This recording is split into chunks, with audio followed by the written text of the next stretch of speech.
שבוע טוב, ברכה והצלחה. השם משמח אתכם, אהובים ויקרים. איזה יופי לראות את הפנים שלכם. הרב שרון היקר, לא ראיתי אותך כבר שבוע. סלי, לא ראיתי אותך כבר שבוע, סלי.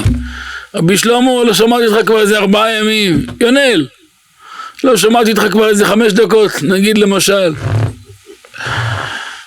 מיכאל הצדיק הרוקח שלנו, החתן. רבי אברהם, רבי ברם, אתה משמח אותנו. חננאל גדול שלנו. דיוויד בנישו, אין כמו בעולם. דיוויד, מתי אני בא אליך, דיוויד? יונל, תשאל דיוויד מתי אני בא אליו. או הוא בא אליי או אני בא אצלו? מה אתה בוחר, דיוויד? אתה אצלי? אני אצלך? תתאם עם המזכיר יונל. טוב, שבוע טוב חברים אהובים. השם משמח אתכם. מלוך אופניים נחת. השבת קראנו פרשת תרומה. וגם פרשת זכור. ואם ירצה השם השבת הזאת, זה כבר יהיה מוצאי פורים, אנחנו נקרא את פרשת תצווה. פרשת תצווה מתואר העניין של בגדי כהונה. ואלה הבגדים אשר יעשו, חושן ואפוד ומעיל וכתונת תשבץ מצנפת ואבנת, ועשו בגדי קודש לאהרון אחיך ולבניו לכהנו לי, עשו בגדי קודש לכבוד ולתפארת. אחד מהבגדים זה המעיל. רבותינו הקדושים לימדו אותנו שהמעיל היה מכפר על העוון של לשון הרע. כך אמרו בגמרא הקדושה מסכת ערכין.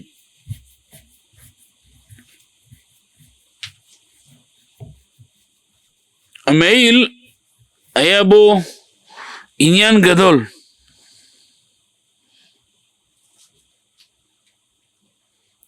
הפסוק אומר, ועשית את מעיל האפוד כליל תכלת.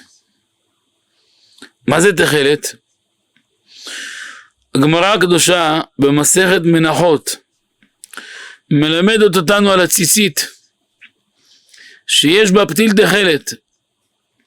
דרך אגב, זה לא הפתיל תכלת של היום. כך קיבלנו מאבא, עטרת ראשנו רבי יורם מיכאל אברג'ל משם בבא סאלי. בבא סאלי מאוד התנגד לפתיל תכלת שמצוי היום אצל ברסלב ועוד כמה ששמים אותו. זה לא נכון הפתיל הזה.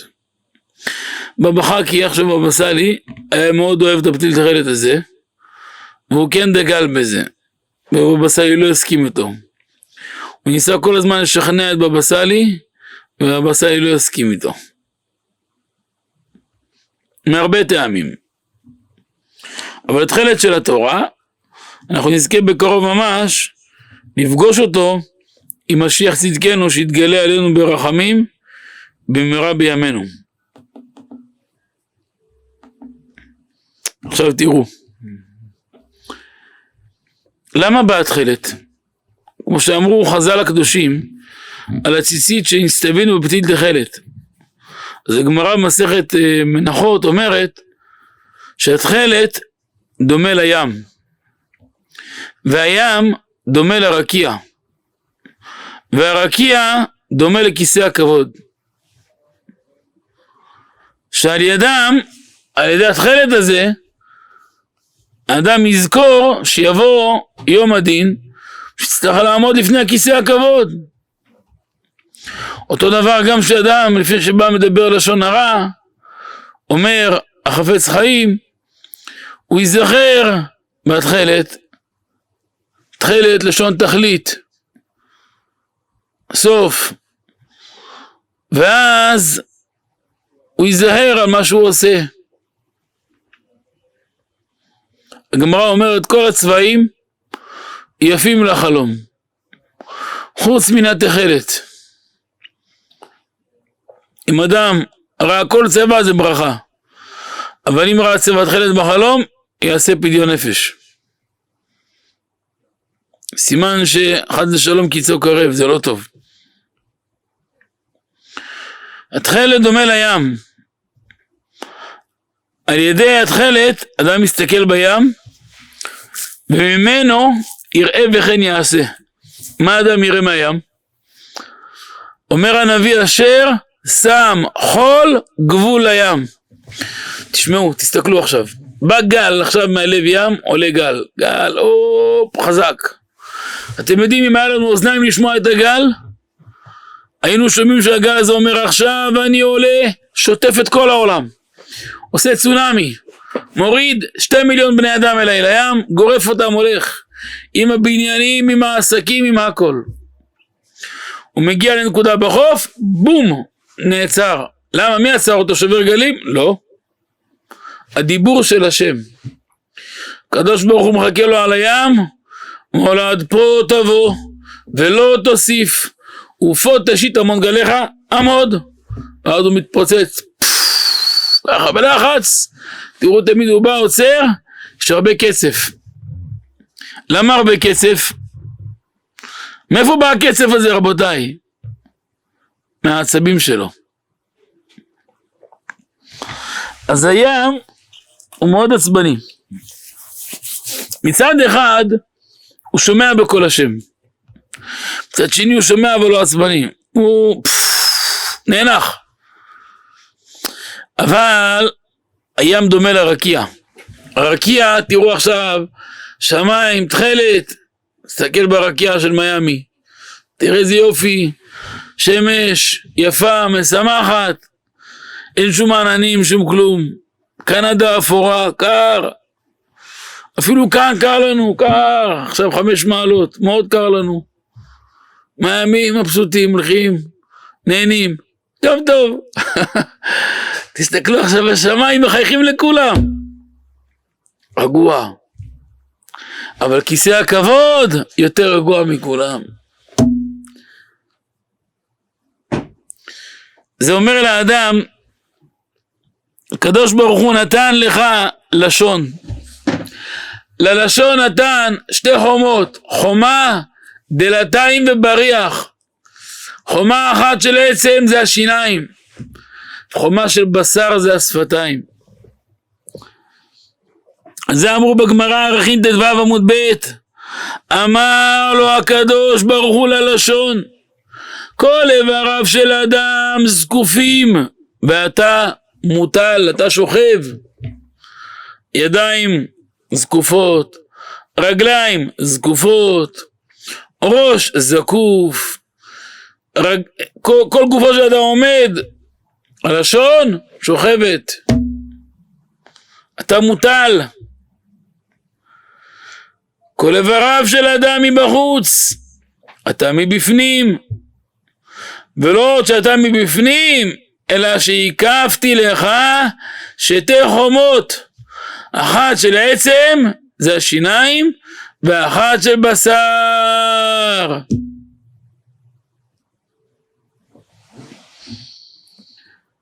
אחת של עצם ואחת של בשר.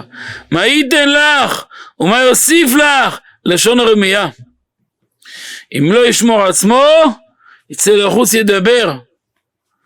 שלח עץ שחוט לשונו לכל 4 רוחות העולם, ויעבור בריח ודלתיים.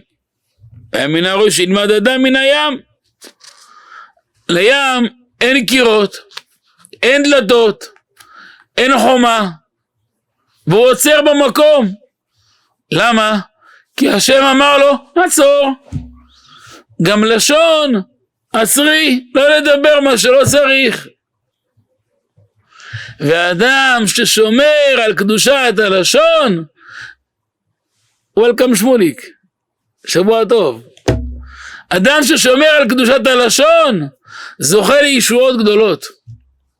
כנגד שהוא עצר את הלשון לדבר דברים לא טובים על אנשים, הוא עצר את הלשון לא לדבר לשון הרע ורכילות, מה שהלשון הזאת תבקש מחר תקבל. אם היא תבקש על אישה עקרה, היא תיפקד. הוא יבקש על העני שיהיה עשיר, הוא יהיה עשיר. על זוג שיהיה להם שלום בית, יהיה להם שלום בית. יהיה להם פרנסה, שיהיה להם בנים, יהיה להם. כי הלשון הזאת שמרה על הקדושה שלה. לכן מה הסוד של השמירה, של ההגנה, של העלייה, של ההצלחה, של העושר, של הכבוד, הגדולה, המלכות, הממשלה? זה שמירת הפה והלשון. המעיל שהיה לובש הכהן הגדול היה בא לכפר על העוון של הלשון הרע. בכבוד הרב. The rabbi once again is very happy and elated to see us again, as he greeted every single person over here individually, as he always also asks us to turn on the video so you can see our faces. He always enjoys that better than a black screen. The rabbi wanted to give us blessings and that Hashem will make us happy and successful in our lives. He started talking about the last week that we just started, which is Shabbat Teruma. Shabbat Teruma and Parashat Zachor, that's the Shabbat that we just finished yesterday. The upcoming Shabbat is going to be Motzei Purim. And just when we finish Purim, we're going to the holiday of Purim. We're going to enter Shabbat. On the Parashat of that Shabbat is going to be Parashat Tetzaveh, the Parashat Shavua of this week. This week's Parashat deals with the apparel of the Kohanim. It have several different items that they are required to wear, whether it's the breastplate, the tunic, the coat, all these different the head wearing, the seats that goes on top of the forehead, and all these are special clothing that we're giving, holy clothing that we're giving to Aharon as well as his children. And this was for honor and also in order to distinguish them in their roles in Bet HaMikdash. Now, one of the pieces of clothing that the rabbi wanted to focus in on was the me'il, the coat, the jacket. And that our holy rabbis tell us that each piece of clothing had a unique purpose, and each piece of clothing had the power to atone for certain sins. The jacket had a power to atone for evil speech, for lashon hara. The rabbi quoted Masechet Arachim that says that over there that the me'il has a very big deal to do with it. It had a lot going on with this particular jacket. It's an article of clothing that is of the utmost importance and highest importance. It says over there, the rabbi quoted the pasuk "V'asita et me'il ha'efod kli techelet," that when instructed to put together this coat, they gave the instructions of what material to use it. And when one of the material that was supposed to be used is called the tchelet. Tchelet is of a turquoise color or of a light blue color, like the color of the sky it would be. So the rabbi wanted to focus on this distinction of why particularly the color of tchelet was supposed to be inclusive in the makeup of this garment. He quoted another Gemara from Menachot that speaks about the tzitzit, which is another place where we see the mention of this word techelet. It's another place where we see the mention of this color. And we should know that this techelet, this turquoise color, or this baby blue color, or this material that we're speaking of, is no longer around nowadays. The rabbi recounts that his father, Rabbi Yoram Abergel, Zechet Tzadik Livracha, as long as Baba Sali, Zechet Tzadik Livracha, hold with the same opinion that this is not, his father followed the opinion of the Baba Sali, that there is no such thing as that blue, and the blue that is customary to be used today in people's tzitzit or talit, it's not the blue of yesteryears or the ones that we were commanded from in the Torah, and he was actually against the usage of this blue color, like the way it was so popular in the Breslev section of Judaism, that they are very popular. They like to put the blue string in their tzitziot. As a matter of fact, Baba Sali's own son, Baba Baruch, tried to convince him many times that of the positive usage of this blue string on the tzitzit, but he wasn't able to convince his father, the Baba Sali, nor Rav Yoram. So the tchelet that we speak of is not the same one that is mentioned in the Torah.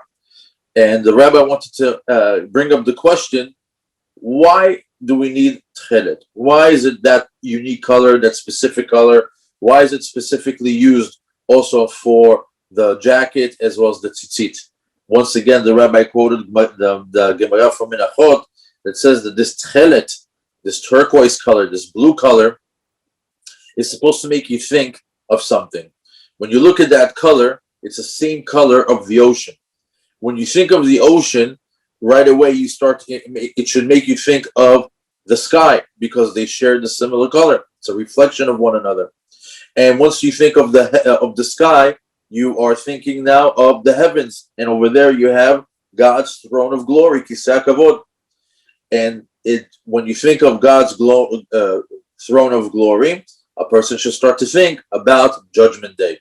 That one day a person is going to have to stand before that chair and going to have to give judgment for all of his actions and all of his life. So since we have this color on our tzitzit, when a person is about to sin, he just looks at the color of the tzitzit and it takes him through that train of thought that makes him think of the ocean, of the sky, of heavens, of Kisei Kavod, of God, and it makes him refrain from sinning. Similarly is when it comes to the Lashon Hara, as the rabbi quoted the Chafetz Chaim, that the reason why there was that color tchelet that was used also in the jacket of the Kohen Gadol that was used to atone for Lashon Hara is in order to remind us that we need to protect ourselves from speaking Lashon Hara, from evil speech, that one day there's going to be a judgment day for it. We're going to have to give an accounting for all that we've said. One other thing that the rabbi wanted to mention, that when a person dreams, every single color is a good omen. It's a good sign when you are dreaming, except for one color, which is the color of tchelet.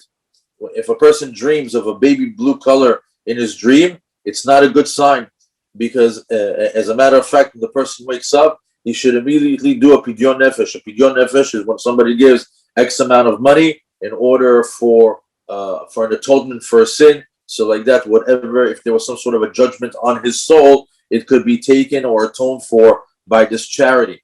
So the reason why a person should do that, because when a person dreams of that particular color, the tchelet, it's a sign that the end is coming for that individual. So to be very careful when dreaming, that when should a person see that color, to remember to do pidyon nefesh, because it's a bad omen. Furthermore, when we speak of the color tchelet, we know that it reminds us of the ocean. And the ocean is here to teach us a lesson. The ocean allows us to understand what we need to do. God created a barrier, almost like a limit for the oceans, a certain line that they cannot pass. If you ever paid attention to the ocean, you see that the wave comes and comes all the way to the seashore, and all of a sudden it just stops, it breaks apart, and it starts to dissipate back into the ocean. If you could actually hear what the wave is saying, is that you see that the wave is mustering up its strength, it's going up, it's going high, and it says if it could go straight onto the land, onto the people, kill all the people that are there, destroy all the homes that are there. In other words, the water is angry and wants to eliminate mankind. What's stopping it? What's stopping those waves from constantly coming into the dry land and to hurt humankind? It's God's voice.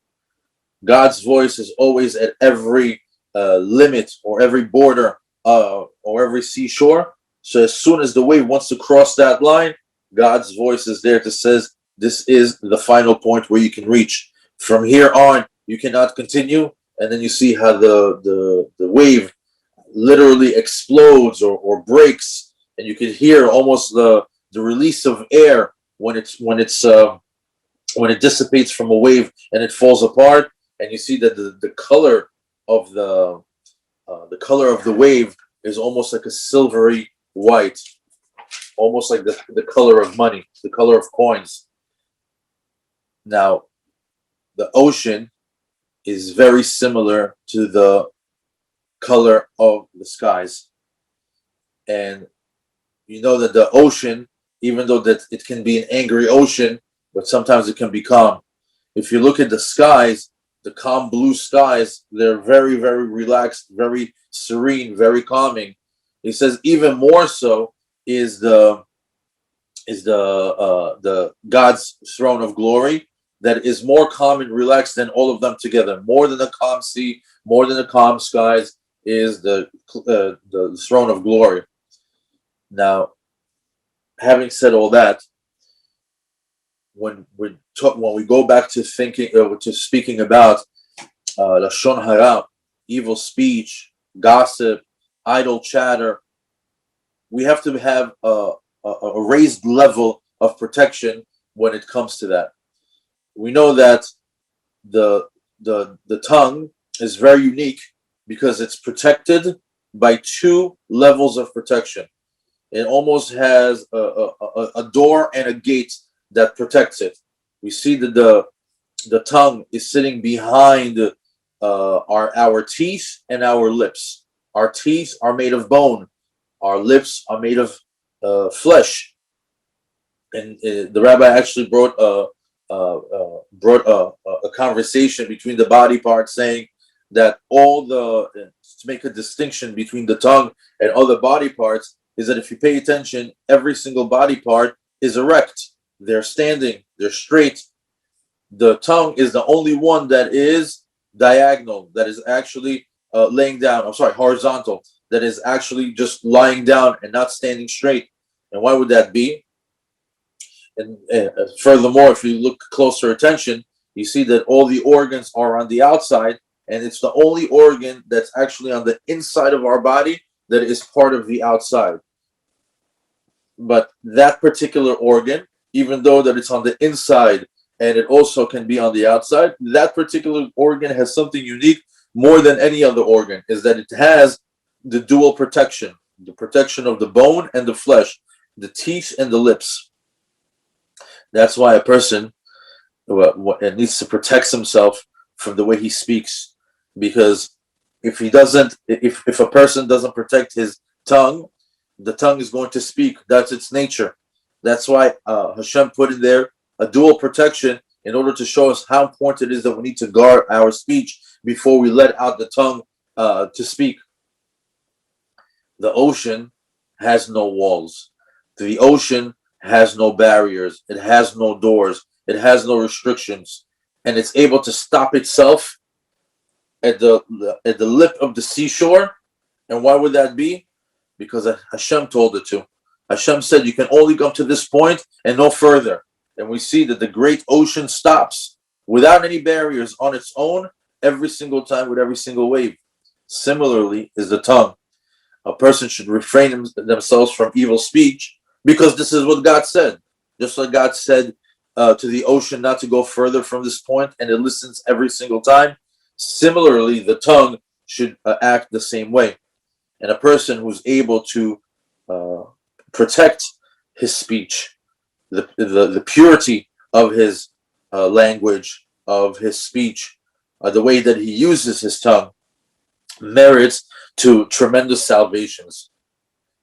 He's able to do, a person who is able to stop himself from speaking things that are not good, speaking lashon hara, somebody who stops himself from gossiping, from evil speech, from idle chatter.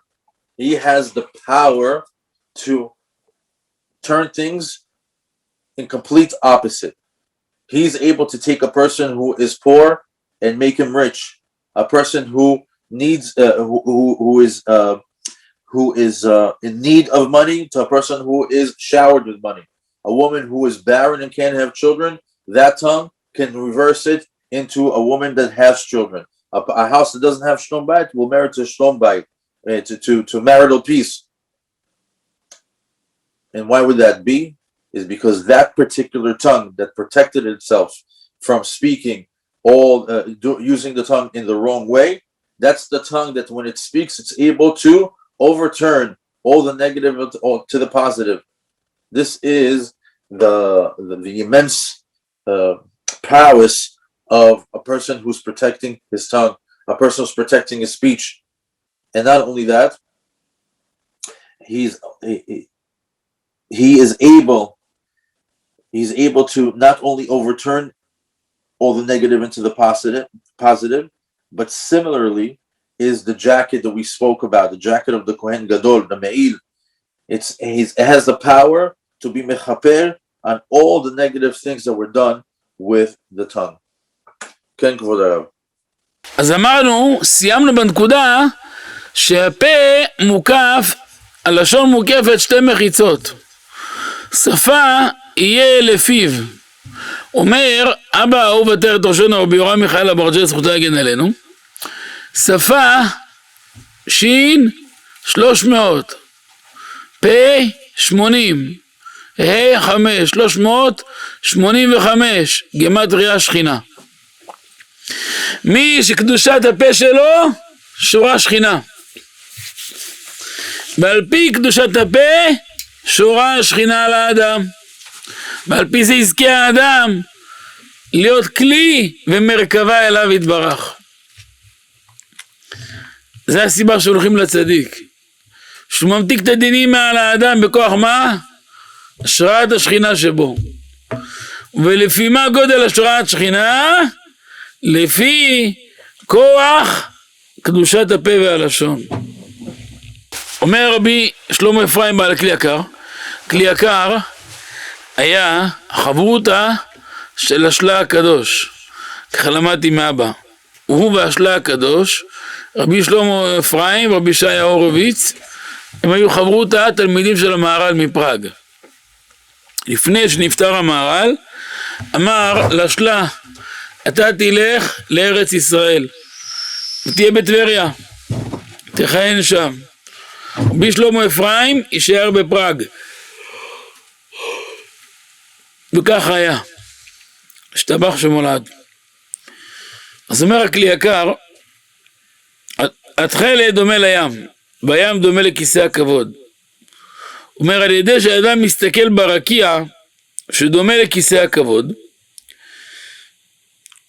פתאום בעיניים שלו יראה מקום חוצבו. מאיפה הנשמה ירדה? כי הנשמה נחשפת כל הזמן אל המקום אשר היה שם עולה בתחילה. גם כשמסתכל בשמיים, בכיסא הכבוד, יבוא להיזהר בדיבור שלו. פתאום ייזכר בהשראת השכינה. יראה איזה שמיים ענקיים, איזה עולם גדול, כמה אנחנו קטנים. אתם יודעים רבותיי, כדור הארץ שלנו 5 מיליון קילומטר מרובע. השמש גדולה מכדור הארץ כ-170 פעמים. תעשה 5 מיליון קילומטר מרובע כפול 170. וכל זה רק קליק בתוך 9 הגלגלים. כדור הארץ כמו כוכב ביחס לכל הגלגלים. יש 9 גלגלים סך הכל, 9, כאשר מיליארדי כוכבים בתוך המערכת, וכל הגודל העצום האינסופי הזה, זה כמו גודל של גרגיר חול, ביחס לעולם הכי קטן מעל. בעולמות יש מיליארדים של עולמות מעל, בלי מספר. אז איפה אנחנו נחשבים בתוך הגרגיר חול? איפה הגודל שלנו? איפה אנחנו נראים שם? מי רואה אותנו? אז על מה יש להתגאות? ממה יש לפחד? אמונה בהשם. והקדוש ברוך הוא כזה גדול, אין סוף, בחר באדם כזה פשוט כמוני לעבוד אותו, להניח תפילין, להתפלל, לברך, להודות לו, ונתן באדם את הכוח הכי חזק בעולם, הלשון. זה המפתח. הרבי מלובביץ', זכותו להגן עלינו, היה רגיל לומר, תחשוב טוב, תדבר טוב, תקבל טוב. זה שיטה, זה גישה, זה דרך גישה, זה דרך חשיבה. מעניין. אז אומר הפסוק, והיה פירושו בתוכו, שפה יהיה לפיו, סביב לא יקרע. אומר שפה גמטריה השכינה. אתה רוצה שהשכינה תהיה על הפה שלך, ואז מה שתבקש יהיה, תבקש לו רפואה, לפקוד ההכרה, ולהמשיך פרנסה לעולם, ושלום בית לעולם, זיווגים נעים, ונכדים טובים, כתר תורה, ברכה והצלחה, ועוד הרבה הרבה כהנה וכהנה. חייב שהשכינה לא תיפרד. שהשכינה לא תיפרד, אתה צריך להכין למקום. ירמוז על עניין הקפת שני החומות, כי גם הלשון צריך להיות כן, יפי ראשו בתוכו, תוך החומה הסמוכה לו, בשל עצם זה השיניים. כנגד החומה של בשר, דהיינו השפתיים, השפה יהיה לפיו לא יקרע, שלא יקרע את שני החומות. על זה אמר איוב, תולה ארץ על בלימה. אומרת הגמרא, כל העולם כולו לא מתקיים, אלא על מי שבולם את הפה שלו בשעת מריבה.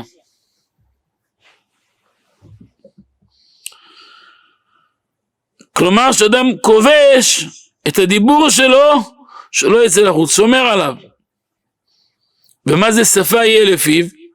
מעשה הורג, שיצייר בנפשו כאילו יש על פי מבחוץ מעשה הורג, שנהרגו השפתיים, הכוונה שתפורים, זו בזו, קשורים.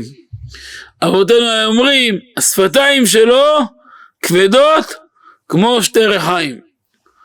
הגמרא אומרת, מילה בסלע, משתוקה בטרן.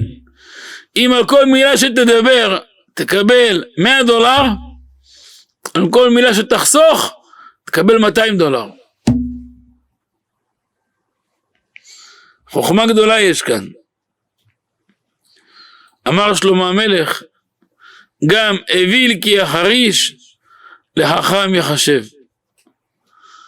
יום אחד בא שלמה המלך לסנהדרין, סנהדרין היו גדולי עולם, אמר להם, אתם יודעים רבותיי, אוויל זה טיפש. שיגנה אומרים ביידיש. הערבית של המרוקאי אומרים מהבול. אבל כולם לדבר אחד התכוונו, משוגע. אפילו משוגע אם ישתוק, יחשב חכם. אמרו לו, לא, מה פתאום? רבי שלמה המלך, אתה תמיד מדבר על העניין, היום מחילה, אולי כבודו היה עייף משבת. אמר להם, לא, אתם עייפים, אני מרוכז. אמרו לו, תגיד עוד פעם. אמר להם, גם אוויל זה טיפש, אם ישתוק, יחשב חכם. לא, אכילה אנחנו חולקים. טוב, בסדר. עבר יומיים, הטריד אותם בכמה סוגיות, אמר, אני אעשה להם בית ספר. תשמעו מעשה, שמח אתכם הרבה. זה שמעתי לפני, איזה 30 שנה מהרב עובדיה, אחר כך ראיתי את זה, בביור על הפסוקים. מאוד יפה. אחרי יומיים, הלך שלמה המלך, תפס איזה בעל תשובה אחד, בן 50, ככה נראה טוב, כבר איזה 4 חודשים, הלך ללמוד באורח חיים אצל הרב אלבז, נהיה זקן ארוך, שם לו איזה מעיל של איזה אדמו"ר, שם לו תרבוש כמו של הבבות, גלימה של הביאה ככה יפה, אמר לו, כמה אתה מקבל ליום? אמר לי, מקבל $50 ליום. אתה מקבל ממני $50,000. אבל דיר בלק, אם תצייץ, אין לי כלום. מילה לא במקום, תקבל 2 סטירות. אבל, תשתוק, $50,000. $50,000. מיום שנולד לא החזיק $50,000. היום תחזיק $50,000. שם לו גלימה, עשה לו תחפושת יפה כמו פורים, אבל טובה, נראה מקורי. הגיע לבית הדין, סנהדרין, 71 גדול העולם. רבותיי, הבאתי לכם היום אדמו"ר גדול, חסידה קדישה ופרישה, סיני ועוקר הרים, ממחצתי חקלה, גדול הדור, בקיא בכל רזי העולם, בחוכמת הפרצוף, שיחת אילנות, שיחת שדים, רוחות, שלבת הנר, דקלים, זה רשימה. קורא מחשבות, רואה ככה, יודע ככה. וואו, באמת, מה זה יש דברים כאלו? טוב. סנהדרין זה גדול העולם, זה לא... מציגים לפניו שאלות, עשה להם, ככה ביד שמאל, יד ימין, וואי, באמת, אני חצי שנה עובד על התיק הזה, הוא ככה דחה אותו, וואי, מי יודע מה הוא ראה, מי יודע מה ככה. 3 ימים עפו לירח, הלכו הביתה 4 בני אדם, כל אחד אומר לאשתו, וואי, מה שלמה המלך עשה לנו, איזה בית ספר, את מי הביא לנו, וואי, אוי, יש לנו עוד איזה 600 שנה לעבוד. אחרי 3-4 ימים, הם משתוקקים לשמוע איזה מילה, כלום. הוא אומר, אכפת לו, יש לו אינטרס, כל יום הוא עובר $50,000 ליום. בשביל $200,000 זה שבירת שיא. עוברים 3-4 ימים, כמו שלמה המלך, היום נשמע דרשה חוצבת להבות, כולם מרותקים, הוא רק פתח את הפה במשפט הראשון, אמרו זה המנכ"ל של מחלקת האבלים, זה משוגע זה ריק. אמר להם, ולא אמרתי לכם בתחילת שבוע, גם הביל כי החריש לחכם יחשב. אמרו לו, נעננו לך, קיבלנו כל מה שאתה אומר אמת. אומר המדרש, תשים לב, מי הכריז עליו? הלשון שלו. אם היה שותק, היו מחזיקים אותו ענק. נגיד, היה 4 ימים מבית הדין, לא דיבר כלום, הלך. לא ראו עוד 10 שנים. עוד 10 שנים יראו אותו מה יעשו. מיד נשקו את היד, יכבדו אותו, שלום, זהו. איך מחזיקים אותו אדמו"ר? אחרי שדיבר שטויות,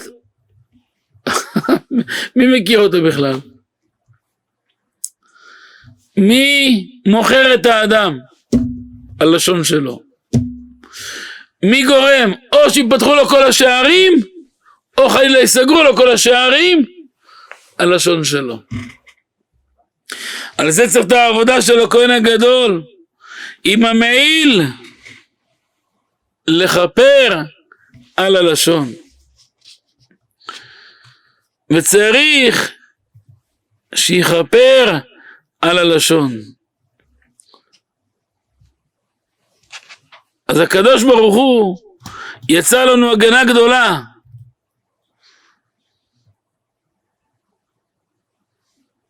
ממשיך ואומר המדרש, מלבד אשר יהיה דבריו מעטים, יהיה גם בנחת ובקול נמוך ולא בקולי קולות.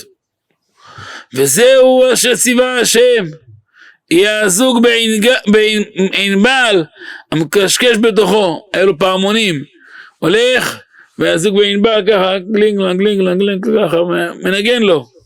למה זה?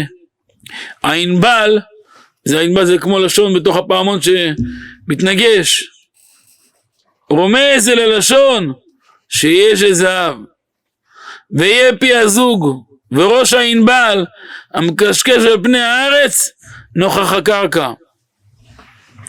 לרמוז 2 דברים, הפעמון תמיד כלפי הרצפה, לרמוז 2 דברים. אומר רבי משה אלשיך, א', יהיה כל מענה לשון דברים חשובים ועיקריים כמו זהב, ולא דברי ריקנות וליצנות שהשם שונא. איך אמר רבא? כל מילה תחשוב 4 פעמים לפני שאתה מוציא אותה מהפה. היה אומר רבא עליו השלום, משם הרב החפץ חיים, זכותו יגן עלינו, מעולם לא הצטערתי על מה שלא אמרתי, כי אם לא אמרתי לא הצטערתי. לפני שאמרתי המילה בתוך הלשון שלי, אחרי שאמרתי יצא החץ, לך תחזיר אותו. זה כמו מסמרים, אחרי שיצא כדור מהאקדח לך תחזיר אותו אחורה. ככה זה. מצד שני הלשון יש לו כוח לבנות עולם. אז אם כבר האדם מקבל החלטה לדבר, יחשוב 4 פעמים מה אני הולך לדבר. דברי טעם, דברי חוכמה הרווחתי, סתם איזה שטות, שמור אותה בפנים. לא צריך להוציא השטויות האלה מבפנים. אנשים כאלו מתעשרים מאוד, לא יצאו מהעולם עד שיהיו חוב כעולם. למה? הקדוש ברוך הוא הופך אותם להיות מקור הברכה, הם נהיים המקור של הברכה, כל האושר שבעולם בא אחריהם. למה? של החוכמה ששל נותן להם. סייג לחוכמה, שתיקה. אז התנאי הראשון, לחשוב שהדברים, המילים שלנו יהיו יקרים כמו זהב. אדם לא מוציא זהב ככה על הכביש, זהב דבר יקר, כל גרם שווה הרבה כסף. תכף פסח, אדם קונה לאישה איזה תכשיט, שוקלים אותו במאזני זהב, יש הבדל איזה 30 גרם או 70 גרם, מה נראה לך? זה כל גרם עולה. אבל יש דברים, לקח טונות, כמה, תיקח 2 טון חול, כמה יעלה לך? כמה שקלים. כי זה חול, זהב שווה יקר, הדיבור יהיה כמו זהב יקר. ב' בראש כפוף, כאילו כובד ראש, כענבל שזוג שפה והלשון אל הארץ יביט לרמוז אל פי האדם, שיהיה דובר דברי צדיקים וענוות צדק. כוונה גם שהוא כבר מחליט כן לדבר בענווה, לא יעשה אף פעם גאווה. זה רמז שהפעמונים היה מעיל והיה לו פעמונים מכוונים מול הרצפה, לרצפה הקרקע, הקרקע זה רמז לענווה. תמיד תזכור מאיפה באת, כי העפר אתה והעפר תשוב, לכן תמיד ינהג בענווה. וזה מעניין מאוד. עוד אומר החפץ חיים, התבהר על פי מה שאמרו בגמרא חולין פ"ט, האומנם, על הפסוק האומנם, אלם צדק תדברון, משברים תשפטו בני אדם. אומרת הגמרא, מה אומנותו של אדם בעולם הזה? מה האומנות הכי גדולה שיכולה להיות ליהודי בעולם הזה? אומרת הגמרא, שיעשה עצמו אילם. אילם? כן, מה יכול הכל? מה אומנותו של אדם בעולם הזה? שים עצמו כאילם. מה, אולי אף לדברי תורה? גם שזמן ללמוד תורה ישתוק? לא ילמד תורה? לא, צדק תדברון. מגיע שיעור תורה, מגיע תפילה, פתח את הפה שלך בחוכמה. בענייני העולם, שתוק כמה שתרוויח. תדעו לכם, זה גם חוק בניהול. מנהל טוב, בעל עסק רציני, ייכנס בבוקר לעסק, הוא לא צריך הרבה לדבר. הוא צריך רק לעבור עם חצי חיוך. בכל המחלקות שלו, בוקר טוב, מה העניינים, מה נשמע, הכל בסדר? רק מסתכל, מה, מי? ככה, מבט של העין, באצבע זהו מספיק. אף עובד לא יזוז שם סיכה כל היום. יפרפר, יחשוב 200 פעם לפני שיעשה טעות. העסק הזה יתאפס לכוכבים. אף אחד לא יודע מה הוא חשב, מה הוא לא חושב. הוא משליק קצת כאב בטן בשטח וממשיך הלאה. פה זה רק מחמאה, פה מילה טובה, פה חצי חיוך וזה מספיק. וזה למדנו בגמרא, אמר שמואל, מאן דסייר נכסה, כל יום אשכח היסטרה. היסטרה זה מטבע. נגיד, $10. אבל תאר לך כל 10 דקות, מישהו שם לך $10 בצד, בקופסה. $10, עוד $10, עוד $10, עוד $10. סוף יום $300. מחר עוד $100, מחר עוד $50, מחר עוד $70, מחר עוד $700. יום אחד יש $1 מיליון. אם תסתכל רק על 10 זה קצת, אבל כל 5 דקות 10 זה נהיה הרבה. ככה זה הדיבור. זה חשבונית. פתאום אדם מקבל איזה חשבון, לא יודע איך הוא מתמודד איתו. זה כוח הדיבור. נמצא לפי זה אומר הרב יצחק שבכל עת שיש לאדם פנאי לא ישב בטל, יעסוק בתורה. אתה יכול לקרוא תהילים תרוויח, אתה יכול לקרוא משניות תרוויח, אתה יכול קצת מוסר, קצת חסידות, אפילו סיפור הצדיקים. העיקר אל תהיה בטל. מי שעושה ככה אשריו, אשרי חלקו, אשרי הולדתו. אחד כזה יעלה ויתעלה 1000 ידות. הזוהר הקדוש אומר שמי שזוכה שהדיבור שלו בתורה לשם שמיים, בפרט אם זה בלילה כמו אחרי חצות הלילה ועוד, הוא זוכה שהקדוש ברוך הוא משתיק את כל פמליה של מעלה, אומר לכולם בואו נקשיב, פלוני חברנו עוסק בתורה. תארו לכם כמה שווה בן אדם שהקדוש ברוך הוא בשבילו משתיק את כל השמיים למעלה, אומר כולם שקט, אנחנו מקשיבים כולם, לפלוני עכשיו לומד תורה. באיזה מדינה, באיזה עיר, באיזה מקום, אף אחד לא רואה אותו, אבל כל השמיים עכשיו מקשיבים לו. כמה זה שווה. לכן אשרי אדם שומר פיו ולשונו. אז זה אמר הכתוב שאומר פיו ולשונו, שומר מצרות נפשו. וזה עיקר העבודה של האדם, שמירת הפה והלשון. כלל הדברים, כלל הדיבור, זה כלי יקר. כלי יקר, יקר, יקר. הדיבור נועד לשרת לאלוהינו יתברך, בתורה, בתפילה, חסד, לפעמים כמה דברי עידוד לאיזה חבר עובר קושי, שמח את האישה בכמה מילים טובות, המשפחה יקרה, אבל מצד שני, אסור לטעות. טעות בלשון, שווה, וזה יותר יקר מכל האיברים של האדם. לכן אשרי אדם ששומר על קדושת הפה והלשון שלו. ומי ששומר על קדושת הפה והלשון, זוכה שהשכינה שורה עליו. וזה העבודה הגדולה של הכהן הגדול עם המעיל. העבודה של הכהן עם המעיל זה בדיוק הנקודה הזאת. מי שקלט את זה, קנה עולם. עכשיו תשמעו משהו. מעיל מכוון כנגד העולם הזה, עולם העשייה. כך אומר רבי היקר שלנו. אני קורא את הלשון שלו עכשיו. לשון של אבא, זכותו יגן עלינו, תשמעו. מעילו של הכהן הגדול, מכוון כנגד עולם העשייה. מסמל את כוח ההגנה שצריך כל אחד מאיתנו. בדומה למעיל שעוטף את הגוף עכשיו קר, שמים מעיל, מגן עלינו מהקור, מהרוח, מכבד את האדם גם. המעיל מגן עלינו מפני המזיקים הרבים, וכוחות השליליים שבעולם העשייה מלא מהם. בכלל זאת, גם צריך הגנה מפני אנשים בעלי השפעה רוחנית שלילית.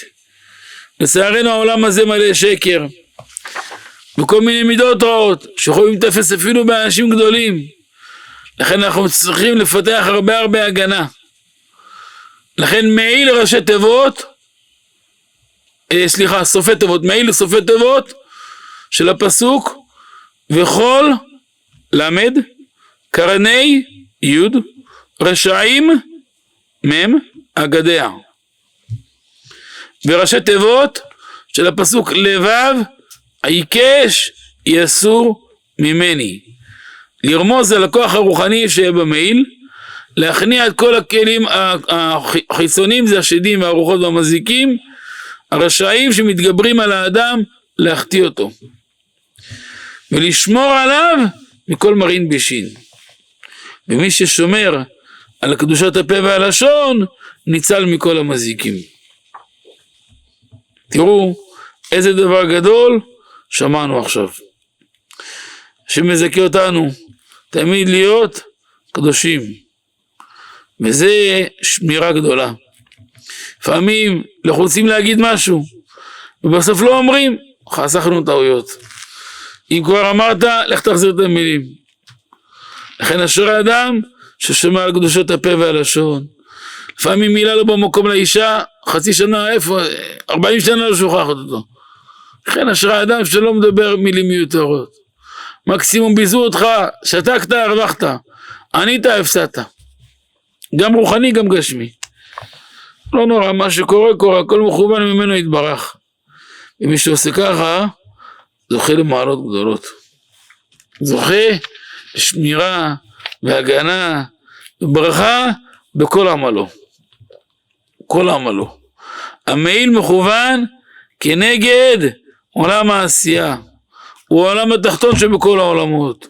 רובו רע, חושך כפול ומכופל בו, רשעים גוברים בו. והסגולה של המעיל לשבר הקליפות הקשות. לכן אדם שקשה לו לכוון בתפילה, שמעתי מאבא יקפיד לשים חליפה. כי המעיל עוזר להרחיק החיצונים מעל האדם. מי שזהיר להתפלל בקדושה, השם שומר עליו.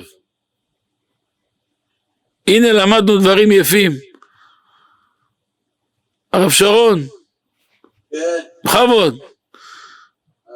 אני גם רוצה לתת לכם ברכה גדולה על פורים, אז תחכו. בכבוד. The rabbi wanted to pick it up from where he left off, that the mouth, the tongue, is surrounded by two levels of protection, the teeth and the lips, bone and flesh. The rabbi quoted his father, Rabbi Yoram that used to say, the word for lips in Hebrew is safa. If you take the numerical value of the word safa, shin is 300, pei is 80, hey is 5, altogether is 385, which is the exact numerical value of the word Shekhinah, God's holy presence.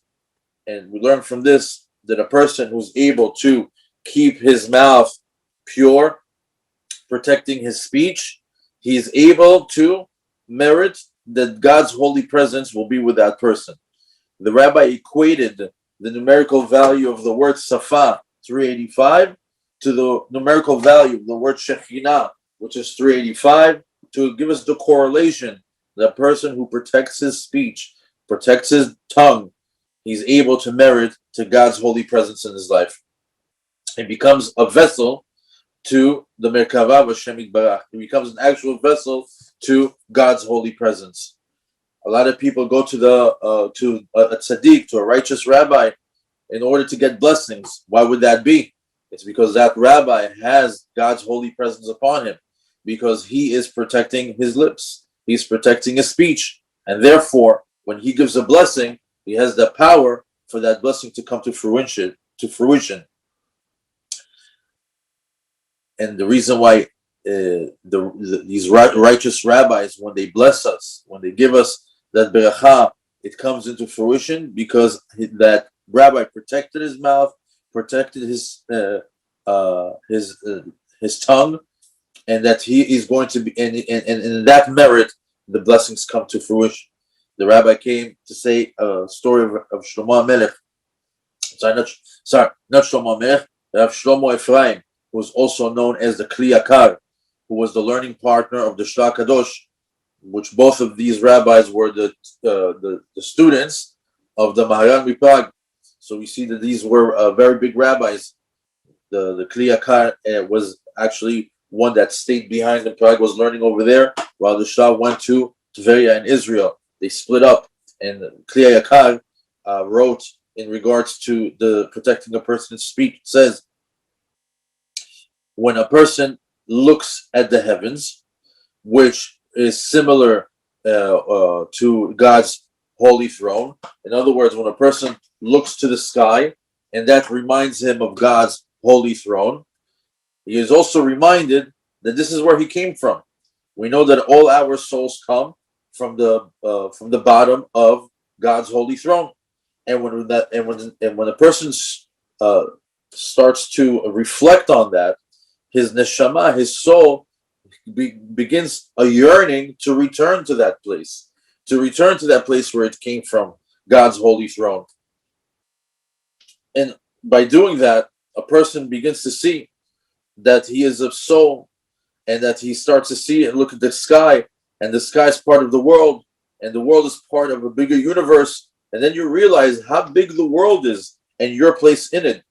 As a matter of fact, the planet that we live on is basically 5 million kilometers squared. That's the size of planet Earth. The sun, which is another planet in God's universe, is 170 times larger than 5 million kilometers squares of planet Earth. And not only that, it's only a small speck of a planet within God's 9 different galgalim. These are, I guess, planetary systems. And when you look at planet Earth in the context of this larger picture of the universe, planet Earth looks like a tiny little star in this universe. And not only that, there are billions and billions of stars in the universe. So it actually looks like it's just a grain of sand in the upper worlds. There's many, many worlds that are in the upper higher heavens, or part of the greater universe. And in contrast, or in context to all of that, the planet that we're on looks like a grain of sand compared to them. And if that's the case, if planet Earth looks like a grain of sand in the context of the entire universe, what about us? What do we look like? What's our size in relation to the worlds? We're less than a speck of sand.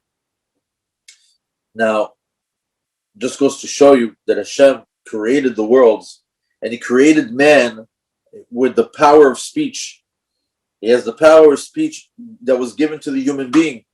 And there's no greater power that a human being harnesses than the power of language or speech that he has. The Lubavitcher Rabbi used to say something very smart. Tedaber tov, tekabel tov. Speak good, you'll receive good. And this is not just a saying. This is not just a slogan. If you speak good, you will receive good. It's actually a technique. It's a way of life. It's a lifestyle. It's something to take upon yourself. That when a person has a positive speech, when he has a positive way of using his tongue, in return he gets good. When he does not receive anything negative. The rabbi wanted to bring up a pasuk that is connected to the learning that we've been doing on the jacket of the Kohen, that says Safa yelo, Safa yelapiv. Now we just learned that the word Safa, lip, has a numerical value of 385, which is corresponding to the word Shekhinah, which is 385. So when a person is able to have Shekhinah that rests on his lips, whatever he asks will come to be.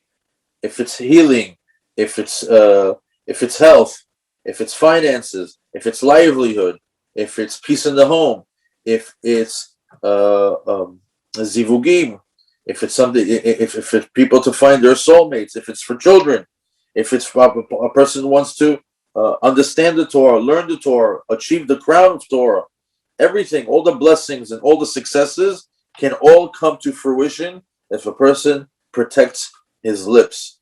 Because when he protects his lips, he's able to merit for God's holy presence, the Shekhinah, to reside in him.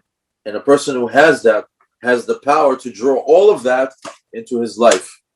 Because the Shekhinah will not separate from that person. A person who protects his lips, the Shekhinah clings to him because he became a proper vessel for it. This is why with the tongue, that is protected by both the lips and the teeth. And that's the reason why it has this double protection, is so you don't rip apart this protection of the mouth. It's by design that it has 2 layers of protection, because the God's holy presence doesn't want to leave a person when he achieves it. So it double secures a tongue that is protecting itself.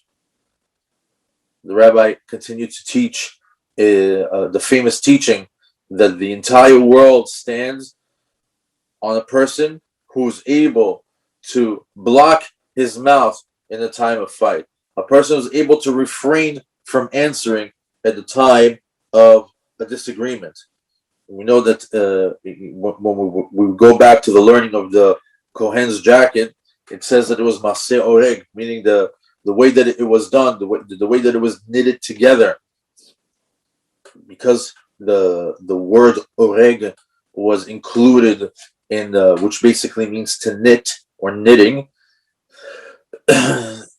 We learn from here that, and because the coat is correlated to Lashon Hara, the rabbi is telling us here that from here we learn that a person needs to draw for him in his mind, or in other words, imagine that his lips are knitted together, that his lips are sealed together with a yarn or with a thread. In other words, when a person comes to the time of a fight, a disagreement, a quarrel, a machloket, a person should close his mouth as if it's sewed together. And why is that? It says if you were going to get a reward for speaking, for answering back, and the value of that answer was $100, keeping your mouth shut would be $200. By not answering at that moment, you get a much higher reward than by answering it. The rabbi wanted to give us an additional lesson from Shlomo HaMelech, a lesson that he got from his father over 30 years that he heard many years ago, and he wanted to share with us. Shlomo HaMelech says, Evil im yishtok yechashev chacham. It says an imbecile, a person who is not smart, if he seals his mouth, if he stays quiet, he will be taken as a smart individual. He will be accounted as someone who is wise. So Shlomo HaMelech one time went to the Sanhedrin, and we know that this is the court during the times of Bet HaMikdash, the 71 judges, the men of the Great Assembly. And he tried to explain to them this concept that an Evil is somebody who is dumb, or somebody who is stupid. But if that particular stupid, or an imbecile, an uneducated individual, but if he's able to keep his mouth shut, people will consider him a wise man. People will consider him somebody smart. So they rejected that idea. They rejected that thought that an imbecile can be considered a wise person if he just keeps his mouth shut. And after several days, and this is something that the rabbi heard about 30 years ago from Rabbi Ovadia, Zecher Tzadik Livracha, that later on he's repeating it today, that Shlomo HaMelech, in order to disprove the Sanhedrin, he went and he looked for somebody, a Baal Tshuva, a person who just started to come back on his way. He found a 50-year-old man that looked the part. He had the beard, he had the hat, he had the garb. And when he saw him, he asked him, how much do you earn daily? He told him, roughly, I make about $50. He says, you know what? I'll pay you $50,000 if you're just able to stay quiet. Your job is going to be not to speak. So the guy was very happy to, first of all, make that amount of money, let alone the minimal work that he needs to do for it. Shlomo HaMelech brought this particular individual in front of the Beit Din, in front of the Sanhedrin, and he started to introduce him. Look at this great man that I brought, this very learned rabbi. This one, he has the ability. He's very learned. He can uproot mountains with his wisdom. He's big. He's really respected. He knows how to speak to the trees. He knows how to speak to the spirits. He knows this learning. He knows that learning. He can see. He can understand. He sold them up. He made them seem that he was a very, very high level rabbi that he brought in front of them. And he says, go ahead and start asking them questions. And that's what they did. They started to ask him questions. And in the end, instead of answering them as he was instructed by Shlomo HaMelech, all he did is he raised his hand and went, just gestured with his hand, made a couple of noises, not really giving not an answer, not a yes, not a no, no distinguishable answer, rather just a wave of the arm and some grunting or some noises. Now, as 3 days passed, and every single rabbi from the Sanhedrin started to ask, they started to be very impressed the things that they were dealing with for such long periods of time, and that they were wrestling with it, and now he was able to just give his opinion, and so easily. They thought that they were the things that they were dealing with were on such a high level, but they became to be so elementary in the eyes of this huge sage, this huge learned, wise rabbi that Shlomo HaMelech brought.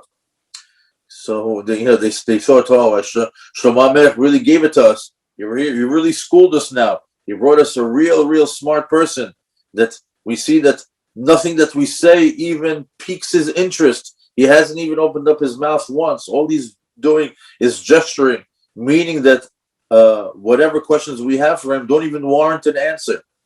About 3 or 4 days after, he brings him up and he says, today we're going to hear a drasha.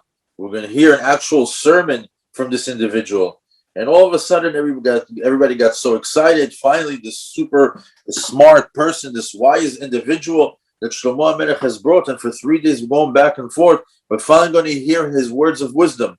And as soon as he opens up his mouth and he says the first sentence, we see that everybody realized that he was completely empty, nothing inside, borderline crazy.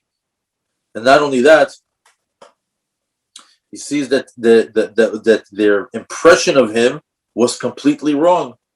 So we see that Shlomo HaMelech was able to prove to them, meaning, you see, even somebody who is completely uneducated, not wise, borderline crazy, maybe you want to say dumb, stupid, whatever word you want to use, when they keep their mouths shut, they seem like they're so intelligent and so wise, as he proved to them in the past 3 days. So he was, and that's the way he proved that particular learning to them in a very wise fashion. The Midrash says, what is the one thing that exposes a human being? It's his tongue. If this particular person didn't speak, they would have honored him and honored him for years. He would have disappeared and come back in 10 years from now. They would have kissed his hands. They would have looked at him and in such high regard. He would have such a. Meanwhile, he wouldn't even open up his mouth once, not even one word. They would have done that. But however, now that he did speak, and all the stupidities came out of his mouth, or all the nonsense came out of his mouth, and he was exposed, they didn't give him honor anymore. To once again strengthen that if an uneducated person keeps his mouth closed, he can too seem like a wise individual. When a person protects his mouth, he's able to open up or close gates. The words that come out of his mouth are able to either open up opportunities for him or to close opportunities for him. When we think about the power of speech, the power of the tongue, and of course the negative side to it, which is the evil speech or the gossip or the idle chatter, we know that the Me'il of the Kohen HaGadol was mechaper, was atoning for all the wrongdoings of the tongue. We know that this Me'il had the power to atone, and we needed it to atone for our evil speech. We know that a good tip to life would be that a person should use very few words in his life. He should guard his speech, guard his words, measure out the amount of words that he uses, and they should be calculated. They should be said in peace, in a sense of calm, and also not in a loud voice. This tip of saying a little bit and saying it calmly and not to yell is a lesson that can be learned from a bell. A bell has within it the piece that makes the noise, and that usually is pointed down. In other words, the thing that produces the sound in the bell, its position is towards earth. This teaches us three things about being able to, when we speak, how to use it properly. The first thing is that a person, when he is going to use his tongue, when he's going to use the thing that makes noise, let it be dvarim chashuvim. Let it be things that are important, not things that are empty. That's why a person needs to think 4 times before he should say something out of his mouth. When a person speaks, if it's something that is important, something that has some sort of a higher level use for it, in other words, it's a high level of, not a high level, but things of importance, fine. But if it's just idle chatter, if just things that are empty, things that are not really of value, he should think several times before saying anything. Because the rabbi says, there's a saying that I was never sorry for something that I never said. Imagine, people usually are very sorry, or they regret things that they say, but a person would never regret something if he never said it in the first place. This is where the saying comes from, that I was never sorry for something that I never said, which is another way to understand that it's better to not say things, to protect our speech, to say less and only speak when things have of importance. Because when something is already said, when something already left the mouth, it's very difficult to bring it back. As a matter of fact, it's not possible to bring it back. It's like a bullet from a gun. How can you take that back? Or it's like or like when you shoot an arrow. Once the arrow is gone out of your hand, there's no way of bringing it back. That's why when a person speaks, he should speak the things of value, things that are coming good taste, either things that are relevant or things that are Torah related. Then for sure, that's not a mistake when a person opens up his mouth. Anything else, it's questionable if what he's saying is going to hurt him in the future. People that are very careful with their speech, the ones that are very careful with the protection of their tongue, they become very wealthy people. Because those particular people that are protecting their mouth, their lips, they become the source of the blessing. As the pasuk says, as the Mishnah says, "Seyag lechochma shtika," that if you want to, if you want to get to the point of wisdom, how do you achieve wisdom? Is by being quiet. In other words, we see that there's a big quality to not to overspeak, not to say the wrong things, and when you are saying the right things, that they be things that are relevant, that are in good taste, and that are Torah based. And in return, a person becomes an actual vessel, the actual conduit for a blessing, or to actually be the source of the blessing. The rabbi wanted to let us know a few bullet points about talking, about speech. Words should be to a person dear as gold. In other words, we know that gold is one of the finest metals in the world and one of the most expensive. And we know that there's soon we're going to have to, Pesach is coming around, and it's the custom to go buy jewelry for the women. And we know how much the value is of just a few grams of gold, how much that could be.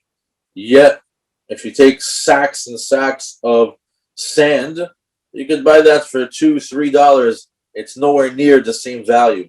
He says that's how we should weigh out our words, not like sand, but rather like gold. These are that's how dear the words are when they leave our mouth. Furthermore, it says that a person's head should be facing down. Rosh kafuf. What does that mean? It's an attitude. It's a lifestyle.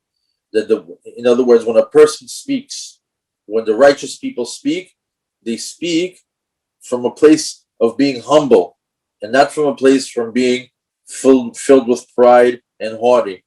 Even when you speak, the speech has to come from a place where you are humble. Be careful with the words, and be careful to say them in a humble manner, and that they don't come across in a way that you're filled with pride. The Chafetz Chaim mentioned in regards to a Gemara in Chulin on the 89th page. It says that in regards to the pasuk that says "Tzedek tedaberun," that you should speak only that is truth. So over there, the Gemara asks, "What is a person's trade in this world? What is the thing that a person should give the highest importance to while in this world?" It says that he should make himself like a mute. What's ilem?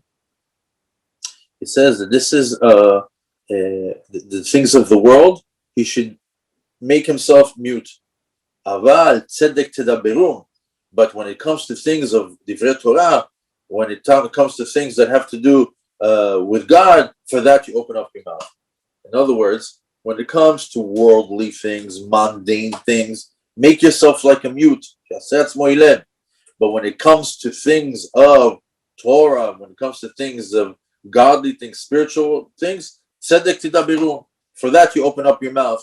It's almost like a red light, green light of when one should speak and one refrain from speaking. The rabbi wanted to give us an example.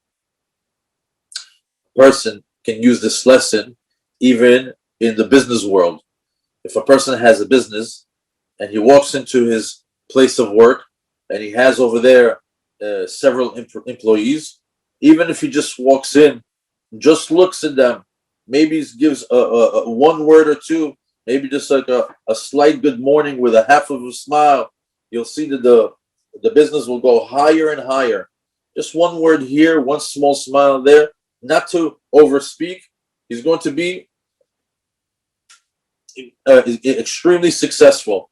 Why? Because when a person speaks very little about the worldly, things get done from within themselves. Not to have excessive speaking. Just by giving a look alone would be enough. Says the reason why. Imagine if every time a person did something wrong, they would charge him $10, or maybe $50, or maybe $300, or maybe $70. Imagine every time you did, you spoke something wrong, you did something through speech that was wrong. If you tally it up, you're going to see that by the end of the day, or by the end of a lifetime, you have a bill for millions of dollars. You don't feel it. $30 here, $50 there, $70 there, one thing here, one thing there. You might not feel it, but when you add it all up and you see it as one long receipt, you'll see that this is a very, very tall bill for evil speech, or for wrong speech, or for idle chatter. And it's something that's going to be very, very difficult to get out of, because it's not felt. It's something very small. It's $1 here, $5 there, $10 here. It's almost not felt. But when you put it all together, it becomes a very, very large sum, and eventually it becomes something that is very, very difficult to take away. As a point of advice, the rabbi said, when somebody finds themselves with free time, when they have the ability to, if they find themselves with time that is free for them, not to hang out idly.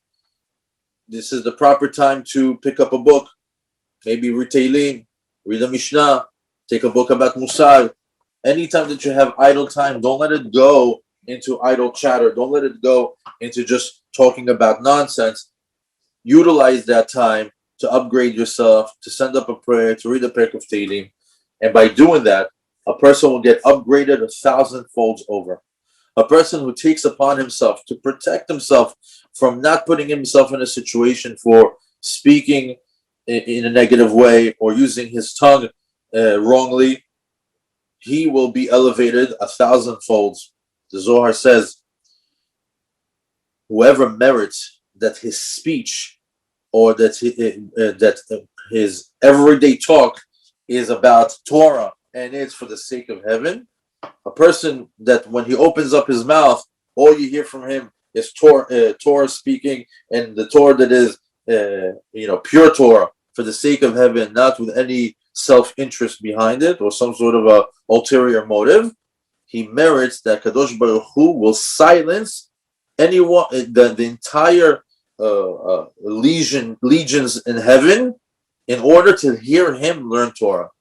A person who is careful with his speech, and that when he does speak, you hear from him that he's just learning Torah for the sake of heaven, he gathers all the legions of angels, quiets them all down, so they can all hear that individual's voice as he's learning Torah in the heavens.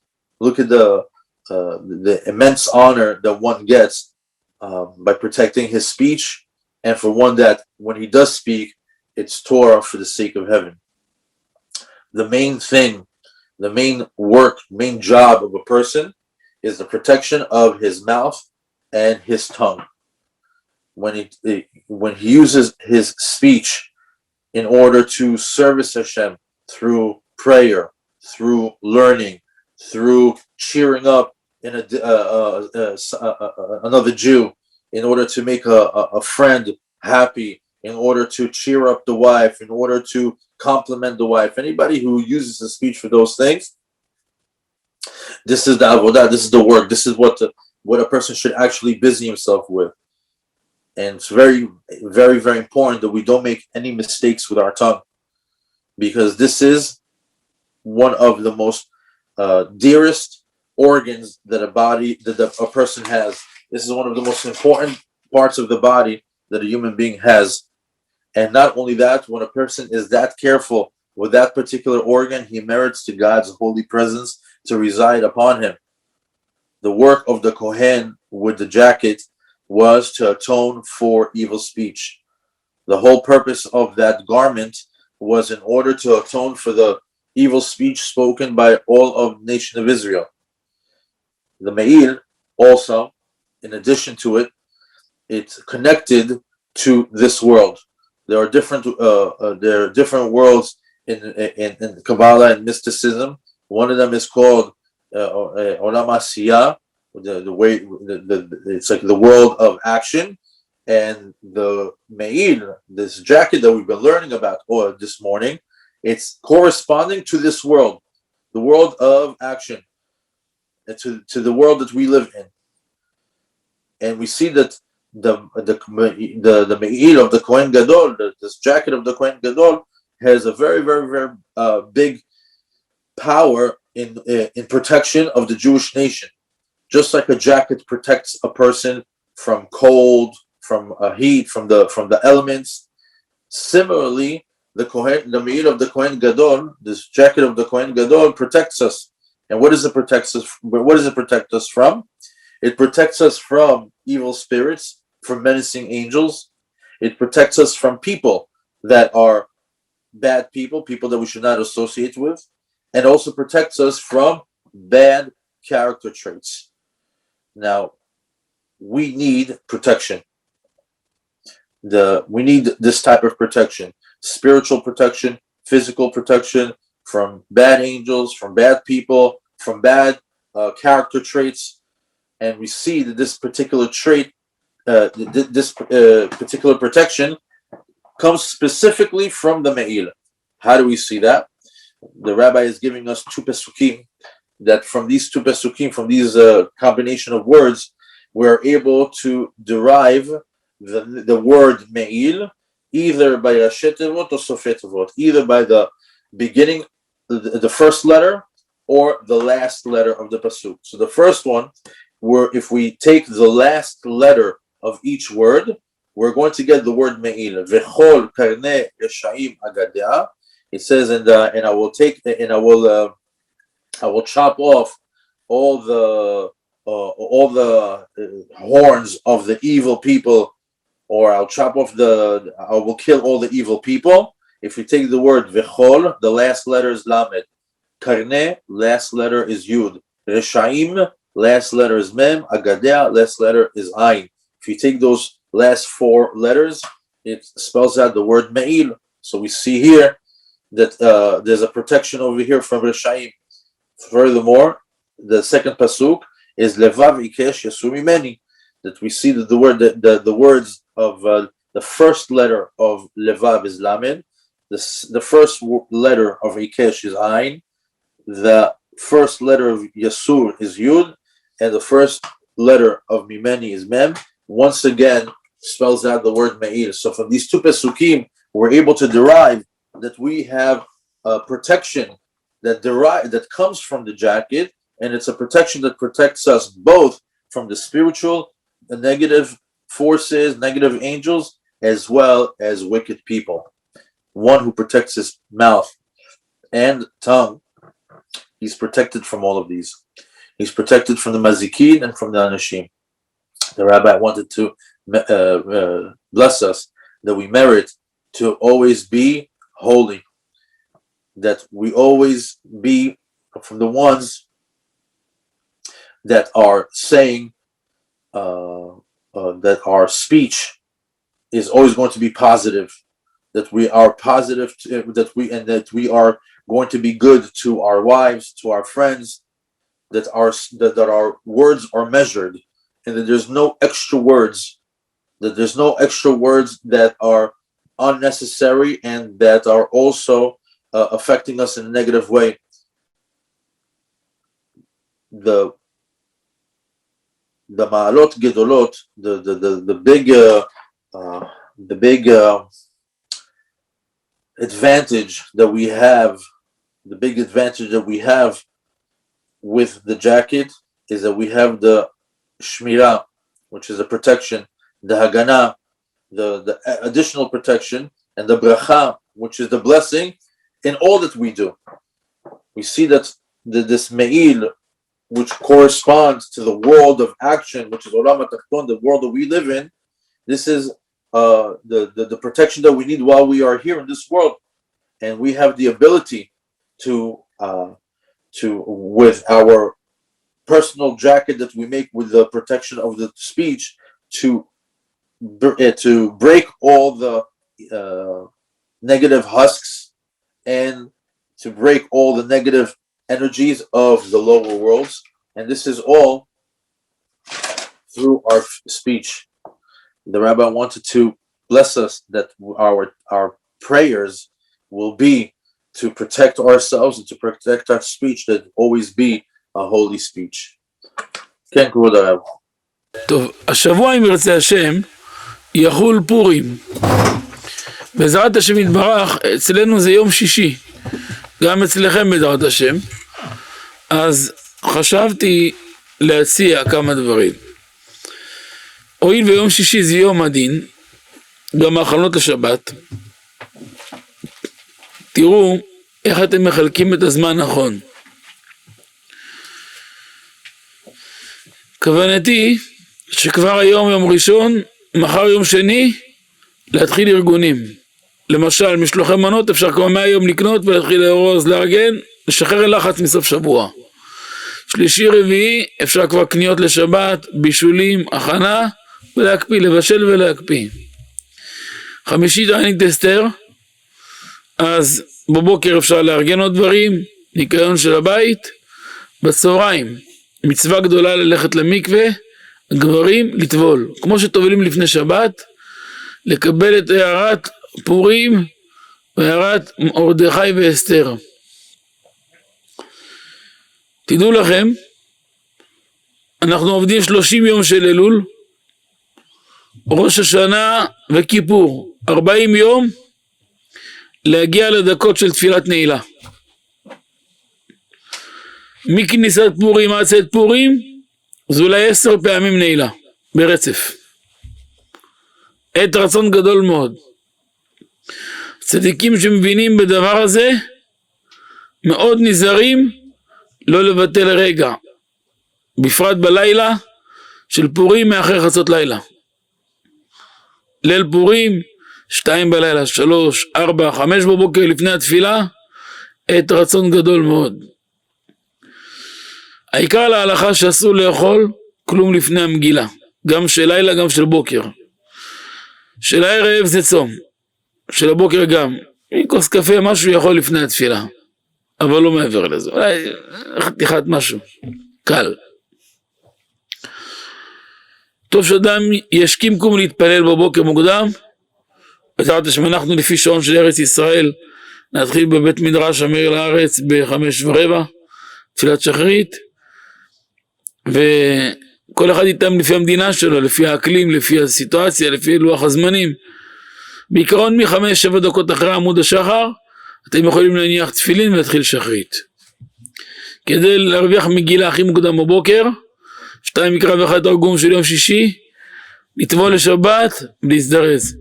לקיים מצוות היום, משלוח מנות, איש לרעהו, מתנות לאביונים, ומשתה ושמחה. מקרא מגילה כמובן ומשתה ושמחה.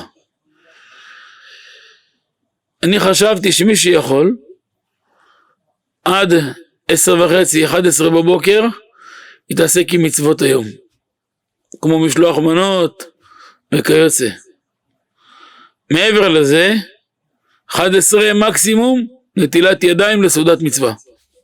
של מרדכי ואסתר, מ-11 עד 1, מקסימום 1:30 ברכת המזון.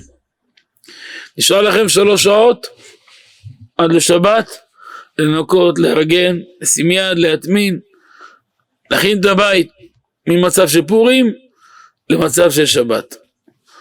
בעבר היו פורסים מפה כאילו מכסים, עושים ערבית, קידוש ועוד פעם. אבל זה לא נכון, זה לא הדור שלנו. עדיף שלא לעשות ככה, שיהיה הפרדה של 2-3, ולהתכונן לשבת בנחת. גם שמצווה לשתות, אין מצווה להיות בהמה. לשמור על המקום של בן תורה, שיהודי ירא שמיים, וזה ההבדל בינינו לגויים. אצל הגויים הרשעים בחג שלהם הם שותים עד שמרימים אותם עם משפחתל, עם שופל מרימו אותם מהרצפה. אנחנו בני תורה, אסור לנו ליפול. גם יהודי שותה זה יין טוב, אחרי שאכל איזה לחמניה או 2, לא על בטן ריקה, באופן הנכון והטוב, זה ברכה גדולה. אבל צריך כאן הרבה זהירות, וכל מה שיעשה אדם בפורים, יכוון לשם שמיים. ומי שעושה ככה, שרה באשר חלקו. גם שלא יהיה רושם לא טוב. הילדים, הנכדים שיחיו, מסתכלים, איך אבא שלהם, איך סבא שלהם נראה, או הם עושה שטויות, הם אומרים מה זה. זה מאבד כל הערך שלו. מחר יגיד להם מילה, יזלזלו בו. זה לא טוב, זה אומנם יום של שמחה גדולה, אבל לדעת לשמור על הגבולות, זה מאוד חשוב. ואז הכנה לשבת. מצווה גדולה, מתוך כל 4 מצוות שיש לנו, מקרא מגילה, משלוח מנות איש לרעהו, במתנות לאביונים, ומשתה ושמחה, להשקיע במתנות לאביונים. מי שיש לו אביונים אמיתיים, ממש אין להם מה לאכול, ליד הבית, מצווה שייתן להם.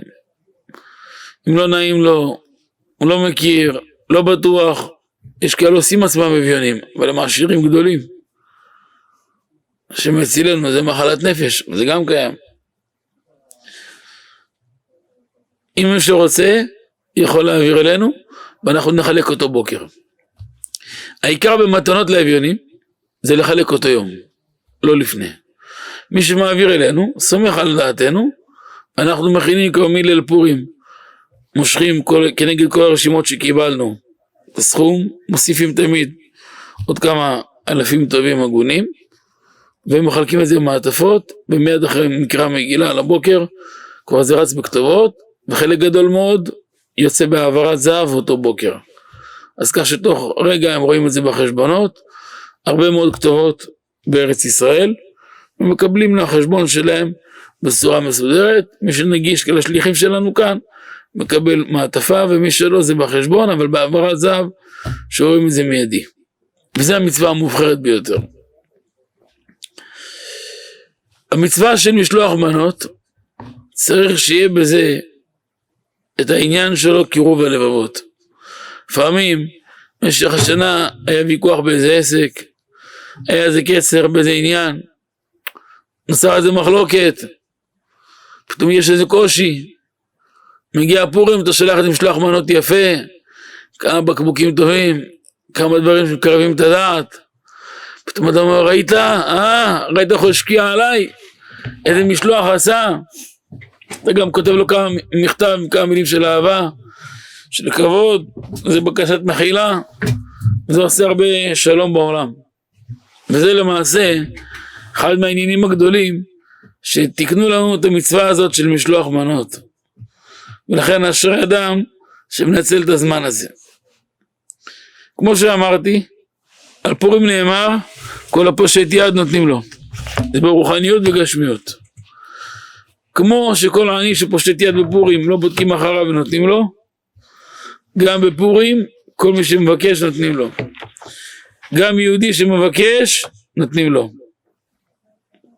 לכן אשרי אדם שמבקש גאולה, מבקש ברכה, מבקש ישועה, מנצל את הזמן.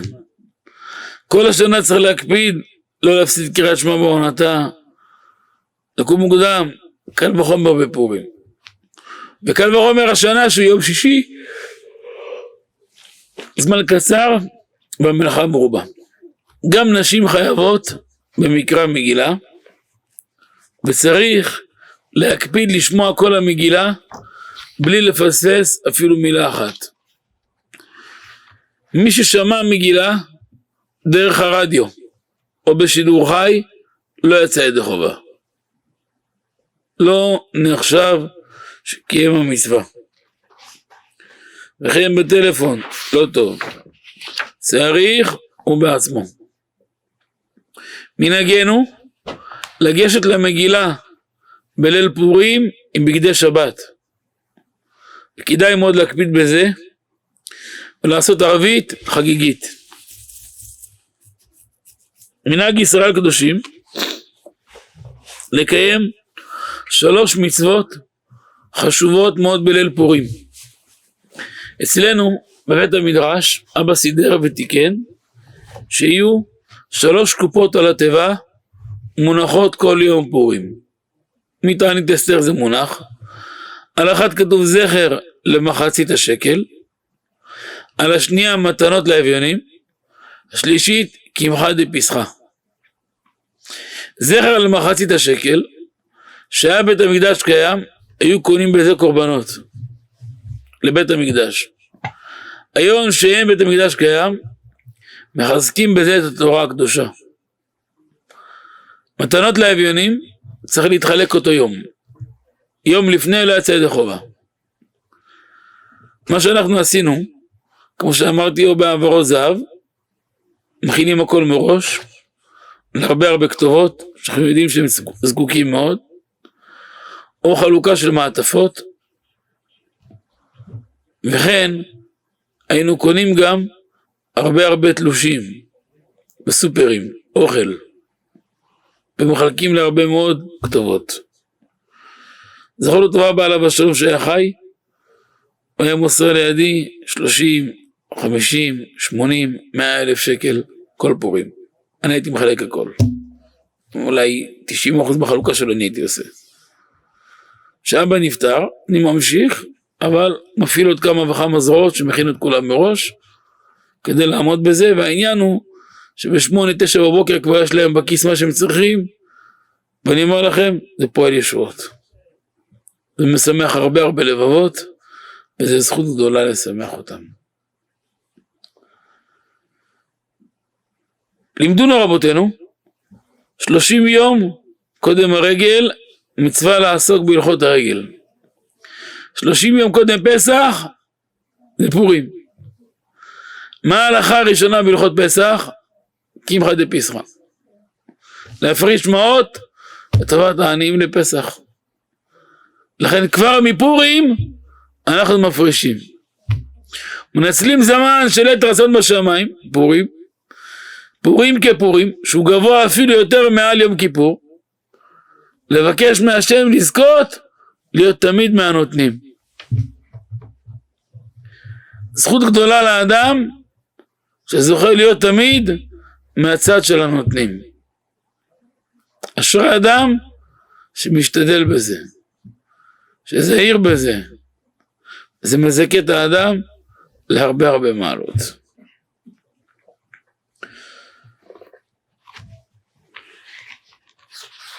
אשרי אדם שמרבה אהבת ישראל בפורים ושומר על הקדושה. גם שרוקדים ושמחים במצווה לרקוד ולשמוח, חס ושלום שלא יהיה נגד ההלכה, לא תערובת. גם שיושבים ביחד, שמור על כבוד, גברים לחוד, נשים לחוד.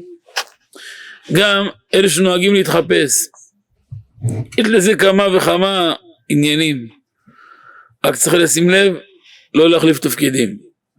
כתוב בתורה, לא יהיה כלי גבר על אישה. תלבש אישה שמלת גבר. אסור לשים בגדים של אישה עליו. פתאום תראה איזה איש הולך עם איזה חצאית. כל מיני דברים משונים. לא טוב. אישה לא תשים בגדים של איש. זה לא טוב. זה דאורייתא. גם בפורים זה אסור. לפעמים יש מקומות, עושים הצגות. הבנות לובשות בגדים של בנים. הבנים זה לא טוב. או אותם גברים, יש כאלה שעושים על הראש שלהם פאה נוכרית. עושים לי קצת שעשוע, זה לא טוב. גם צריך ההורים להזהיר את הבנות היקרות על תחפושות לא צנועות, חס ושלום. גם בפורים צריך מאוד מאוד להיזהר. ובטח לא לבוא לבית הכנסת בהופעה לא צנועה. זה לא כבוד להשם. אלא ינהגו ביראת שמיים, בצניעות, כראוי לבת ישראל. אף על פי שמצווה של סעודת פורים היא ביום, יש קצת מצווה גם בלילה. לכן בפתיחת הצום אדם לא יפתח צום רגיל, אלא יעשה קצת יותר סעודה. אם הוא לא מתרגש מהשתייה, עוד איזה כוסית קטנה לא תזיק, אל תקן כוסית. אומרים תפיר, קצת, ככה מעט, שוויש, קצת, לא הרבה. רק הרחבות הדעת. טוב שישן מוקדם בליל פורים, כדי שיקום באשמורת, ויש בזה ברכה לכל השנה. מנהג לאכול זה זירונים, זה ג'עלה של התימנים, או פיצוחים, כנגד מה שדניאל אכל, אצל אסתר המלכה. אשרי אדם שזוכה לנצל את היום הזה בקדושה, שממשיך עליו שפע לכל השנה. טוב להיזהר בסעודת פורים, שתהיה עם בשר נאה, בשר הגון ומשובח, בשר שמן, וחשוב מאוד שיהיה נטילת ידיים, ויאכל לחם ובשר. ויש בזה תיקון עצום לנפש האדם. לכתחילה בשר בהמה, או כבש, או עגל, הבשר בקר, בשר טוב. גם אדם יאכל לחם, גם שעושה דיאטה, להגיד דיאטה בפורים, דיאטה תחכה עד אחרי פורים, תשמחה וכל בסדר.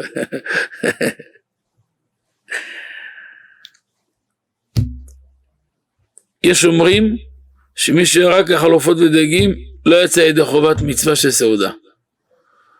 לכן יעשה גם דגים משובחים. פעם הייתי אצל שמוליק, עשה לי דגים שבחיים לא ראיתי, אף פעם לא ראיתי. הדגים של שמוליק של פנמה זה נאמבר 1. אבל גם שמוליק יעשה אחר כך בשר טוב, בשר משובח. דגים ועופות לבד לא מספיק, צריך גם בשר שמן. נשים יקרות לא טוב שישתו יין. ואם למה? גמרא אומרת גנאי לאישה לשתות יין. יש מקומות שהן רגילות, אז ממש מעט. לא טוב שאישה תשתה ככה יין. מקסימום יעשה לה מיץ ענבים בשביל לחיים, לגפן. אבל האיש לא יזיק. הנה מה טוב המנעים, שבט אחים גם יחד. יושבים קהילות, משפחות ביחד, חברים. סעודת פורים מצווה גדולה, אבל לזכור את הגבול הנכון. גם שיש חברים, לדעת, חברים, אבל יש גבולות. אנשים ישבו שם, גברים ישבו פה. לא בגלל חברים, כולם ביחד, צחוקים, דיבורים, פתאום זה לוחץ יד לזאתי וזאתי לזה. אחד זה שלום מתחלפים זוגות, זה עוון חמור מאוד. זה עוון פלילי, שבסיבתו חד השלום, מסוכן מאוד. אדם יורד מנכסיו, ויש הרבה דברים קשים. אבל מי ששומר על הקדושה, בזכות זה, הקדוש ברוך הוא מגדל אותו. אבל, בר מינן בתוך שנה, יכול להשתתף בסעודת פורים שנערכת מחוץ לביתו. אבל, אם יש שם כלי נגינה, נכון שהוא לא יש שם. אבל, אם הפרנסה שלו זה מניגון, הוא נגן. מנגן אורגן, גיטרה, כינור, חליל. הוא יכול לנגן. למה? זה פרנסה שלו, זה העבודה שלו. חשוב לומר על הניסים, בכל ברכת המזון, גם בערב פורים, גם ביום פורים. וכן בתפילה, לא לפספס על הניסים. במחילה מהכבוד, מי ששתה הרבה והשתכר, ואגב שהשתכר, התחיל לרקוד והסתובב, או להקיק מולות, וטינף את הבגדים של חבר שלו, או הזיק אותו, חייב לשלם לו כל הנזק. למה? אין הבדל להלכה בין מי שהזיק בפורים, מתוך שתייה, להזיק משך השנה. שון הגמרא במרן שולחן ערוך בחושן משפט, אדם מועד לעולם. בן ער בן ישן. אשר אדם שאף פעם לא מזיק. אומר השלה הקדוש, מה נפשו? ירחק משמחה של הוללות. רק שמחה של מצווה. מן הדין, די במשלוח אחד של מנות, משלוח מנות יש לרעהו. אלא, שכל המרבה לשלוח, הרי זה משובח. שמרבה שלום ואחווה בעם ישראל.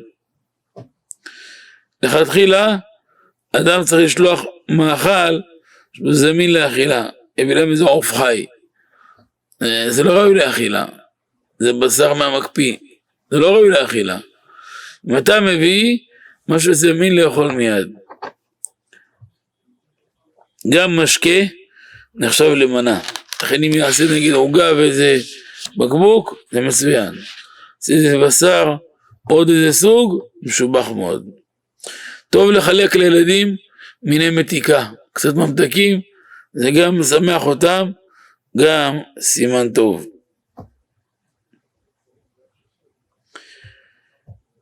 לשים לב, לא לפספס את הזמן של כניסת שבת חס ושלום. שבת זה דאורייתא. גם עם פורים, הגיע 1, 1.5, 2, לעשות ברקס לפורים, תעסק עם שבת. כדי שחס ושלום לא יתקלה. אבל, אנחנו נזכה בקרוב, בעוד השבוע, לפגוש אתכם כולם בארץ ישראל, עם משיח צדקנו. יקיים בנו ועשה אתכם, לכנפי נשרים. אתם לא צריכים מטוסים של אל על, אתם תבואו במטוס של המשיח. כנפי נשרים, תעצמו עיניים, פתחו אותם, תמצאו את עצמכם בירושלים בעזרת השם. יחד עם האישה, עם הילדים, עם הנכדים, ששים ובריאים, שמחים ומבורכים. ובעזרת השם יתברך, תשאר השכינה במעשה ידינו. יום ראשון, שהוא שושן פורים, אפילו שלדידן אנחנו עושים בי"ד, נכון שלא לומר תחנון. כי זה עדיין קצת יום טוב, כי לאחינו שבירושלים זה פורים משולש. אז גם אנחנו עולים על הרכבת קצת, אז אמנם לא נוהגים פורים, אבל גם לא עושים וידוי. ונזכה לגאולה השלמה ברחמים, ובקרוב ממש, אמן כן יהי רצון. רק כמו שאמרתי, לשים לב שהסעודה תהיה בין 10 בבוקר נגיד ל1, 1.5 לא יותר, כדי שיהיה זמן להתארגן לשבת. כמו בשעה 5, נכנס שבת. צריך לחשבן זה שלא לאחר, כניסת שבת, גם האישה יקרה, גם הילדים, כל דבר בזמן. אישה שערה ליל טבילה שלה, תעשה הכל רגיל, כל דבר בזמן. והקדוש ברוך הוא יזכה אותנו לגאולה השלמה ברחמים, בקרוב ממש, אמן כן יהי רצון. אהבת עולם אהבתיכם, הקדוש ברוך הוא ירחיב גבולכם, בפרנסה, בשמחה, בבריאות, בנחת, בשלווה, בשפע וכל טוב, אמן כן יהי רצון. פורים שמח, ואם תסכימו שנכוון עליכם ונברך אתכם, רק אם תסכימו, רק אם כן, בשמחה באהבה, אהבת עולם. יש לכם חבר, אבל חבר של אמת, בארץ ישראל. The rabbi wanted to tell us about, lastly, about Purim. That's happening this Friday, and this is a very sensitive day because it also includes the preparations for Shabbat. So he wanted to give us a tip on how to navigate this week. We know that this week we have to navigate it where on Monday and Tuesday we should do all the shopping that is necessary for the Mishloach Manot. On Wednesday and Thursday, start to the preparation for Shabbat, even cook, freeze it, and then throw it out on Friday for Shabbat. On Thursday already, we're going to have Ta'anit Esther. Ta'anit Esther is a day that we have that has a lot of things that we can do in it. One of the things that he suggested that we actually dip on that day, that we do the mikveh on that day. Furthermore, we have a 40-day preparation typically for Elul, Rosh Hashanah, Kippur, Ne'ilah. You should know that from the time that Purim comes in until the time that Purim gets out, it's a huge, huge time to take advantage of it. This is a huge Ait Ratzon. It's like the Ne'ilah times 10 times in 24-hour period. That's why you should not waste any of the time of this day on Purim. Where people have accustomed to wake up from anywhere from 2 in the morning or 5 a.m. in the morning, because that's the spiritual prime time. That's the Ait Ratzon Gadol. That's the main part of where people's prayers are getting heard. So anybody who can be up in those hours and to do learning, praying, or anything or anything to that effect is going to be a huge advantage for him. You know that we are supposed to be fasting on that day. Before we fast, it's good that the people prepare themselves also to pray early. That that when we pray, we have, besides on Friday we have to pray Shachrit early. Then we have to do the Megillah. Not to forget that we have our Shtay Mikra Ve'Echat Targum that we do on Fridays. We also have to do Mishloach Manot. We also have to do the charity Matanot Le'Avyonim, and we still have to do the Soda Mishteh B'Simcha. So it's a fully loaded day. There's a lot going on.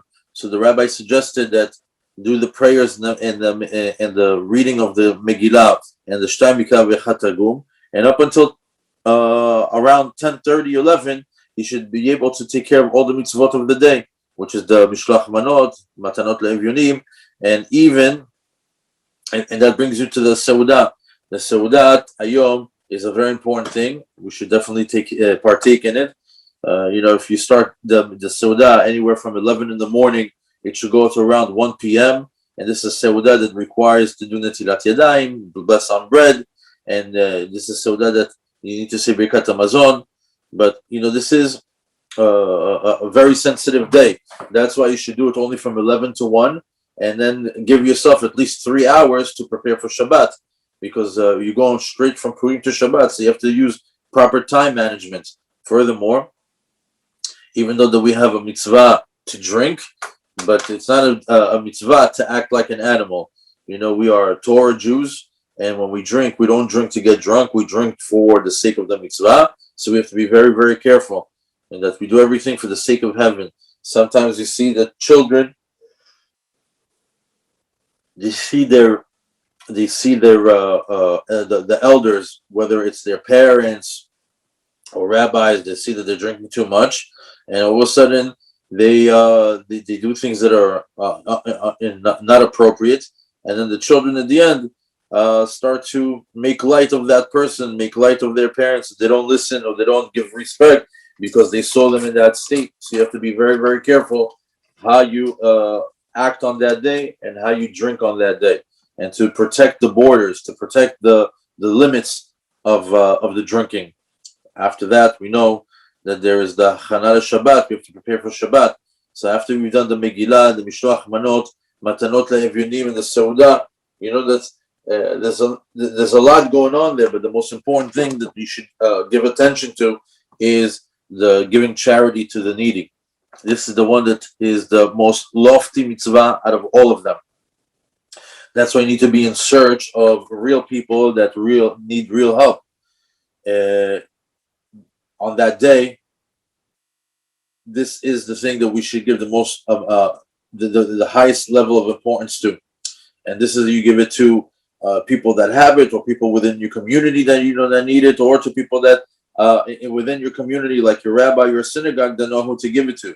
If you want, the rabbi said that in the yeshiva they know exactly who to give it to. If you want, you can pass on any sort of charity that you want, and they will be able to give it to proper poor individuals. You can, sometimes they give it to them in envelopes, sometimes they give it to them in food vouchers, sometimes they even do direct deposit because they know they have a relationship with them. So if you want, you can reach out to the yeshiva and they'll be able to send the money to the charity, to the right people that need it.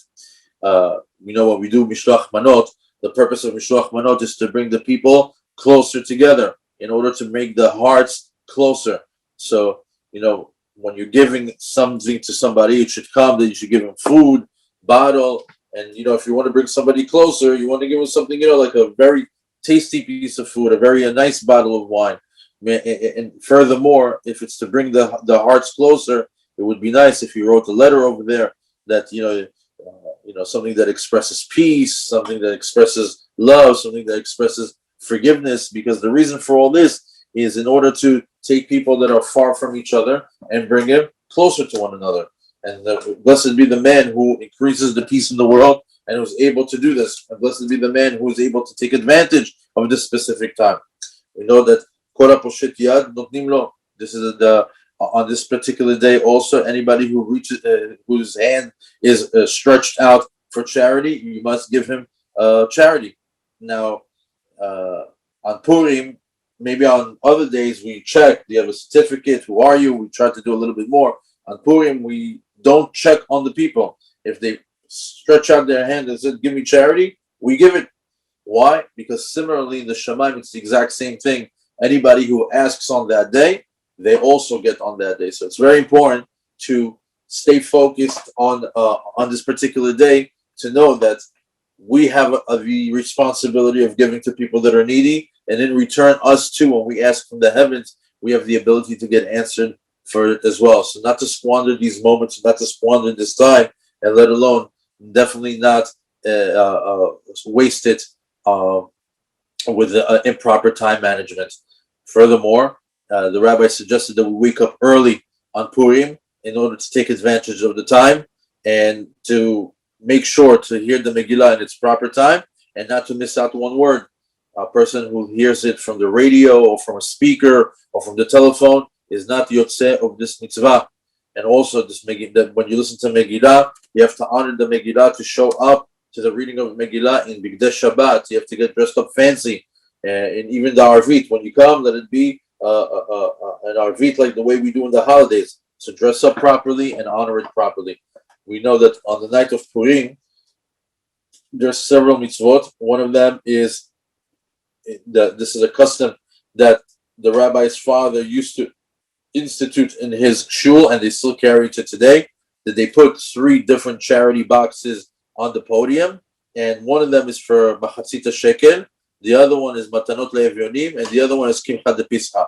So the one that is for machatzita shekel, that is back in the days they used to use it as a census and also use the money in order for the animal sacrifices. Nowadays they give it for the proper places that need it, like shuls, synagogues, etc., etc. Matanot le'evyonim, the box that is for matanot le'evyonim, this is the money that we give to the needy. Once again, the rabbi says that they give envelopes, they give food vouchers. Typically, they spend over 100,000 shekel, if not more. And the rabbi says that in previous years, his father used to give him all that, and 90% of the charity was done by his hand personally, and most of it was gone already by 9 a.m. because we want to get the charity out there early in the morning so they have enough money to first of all to partake in a seudah, as well as have money for things that they might need, whether it's Shabbat or the holiday. The third box of charity was Kimcha de Pischa, and that is it comes from what is Kimcha de Pischa. We know that we have the obligation of 30 days before any holiday that we need to learn the halachot of that holiday. We have to learn about that holiday and the things that we need to do on that holiday. So the first halacha, the first thing that we learn about Pesach is Kimcha de Pischa. And Kimcha de Pischa is when we give charity to the poor so they can afford to have all the provisions that they need for the holiday. So those are the three things that are on top of the podium and that they use. These are three things that we have to make sure that we have, that we do, that we give machatzita shekel, that we give matanot le'evyonim, and that we do give charity to people that need money for keeping Pesach. Now, we know that Purim, for those that know, it's on a much higher level even than Yom Kippur. Why? Because this is a day that is very lofty. It has a lot of things that are compacted into it. It's all up to us if we know how to pull all those things out of it. Now, because of such a big day, and because of this days that we are able to also give charity on such a high level, we should pray and have the intention to merit to always be on the side of the given, that will always be to be the one that's giving, and to be the one that that is able to give, and to be from the side of the given and not of the receiving.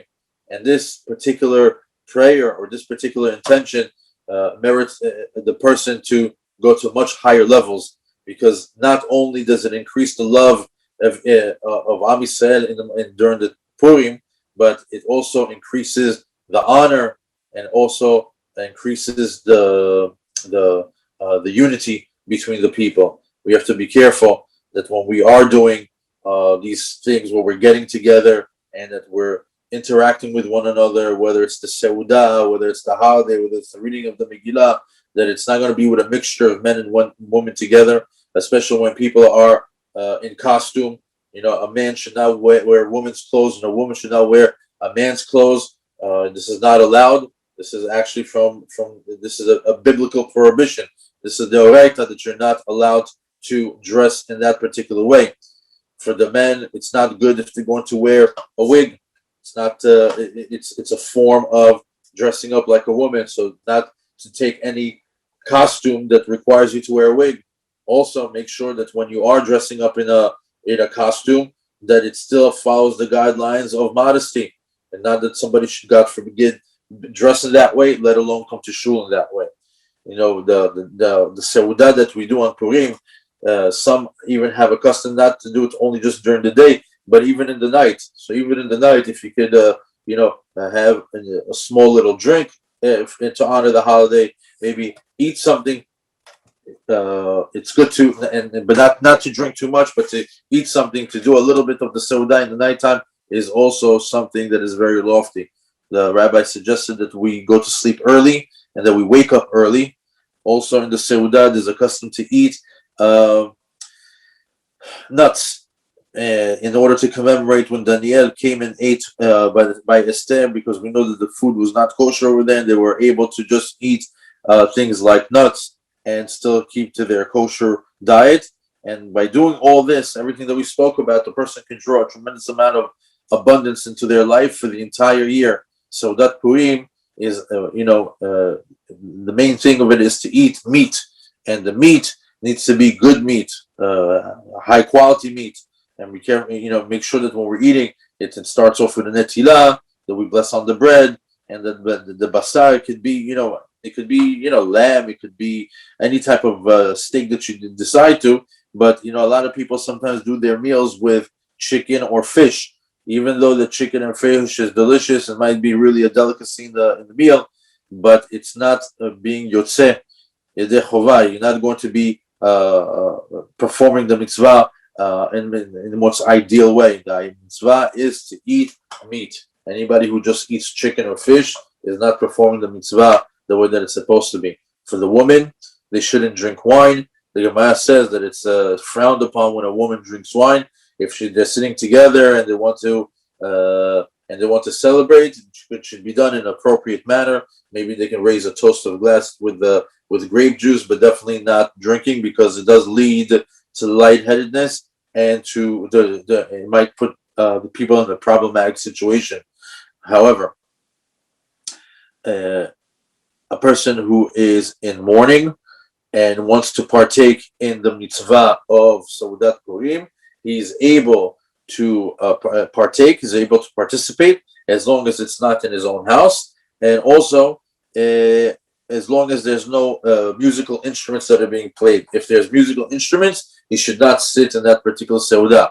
However, if he's an artist who actually is a musical artist and he works with musical instruments and that is his profession, then he could actually do it because that's his job. Also, don't forget that during these times, whether in our prayer or whether in our Birkat Hamazon, we have the supplication of Ala Nisim. And also, a person should know that during these times, if he does get drunk and he loses control and he does cause any sort of damage, if he throws up on an individual or breaks something, he's going to be responsible for all the damages that he did while he was drunk. Because not only in Purim, even on a regular day, a human being is Mu'ad La'olam. He is always responsible for all his actions. Now, even though that we are, this is the holiday, and we want to be in a simcha, but let this be a simcha of a mitzvah, not a simcha of something negative, God forbid. Now, even though that the mitzvah of mishloach manot is only for one person is enough, however, kol hamarbe, anybody who does more than one, this is even on a higher level. It's even better. It's even more.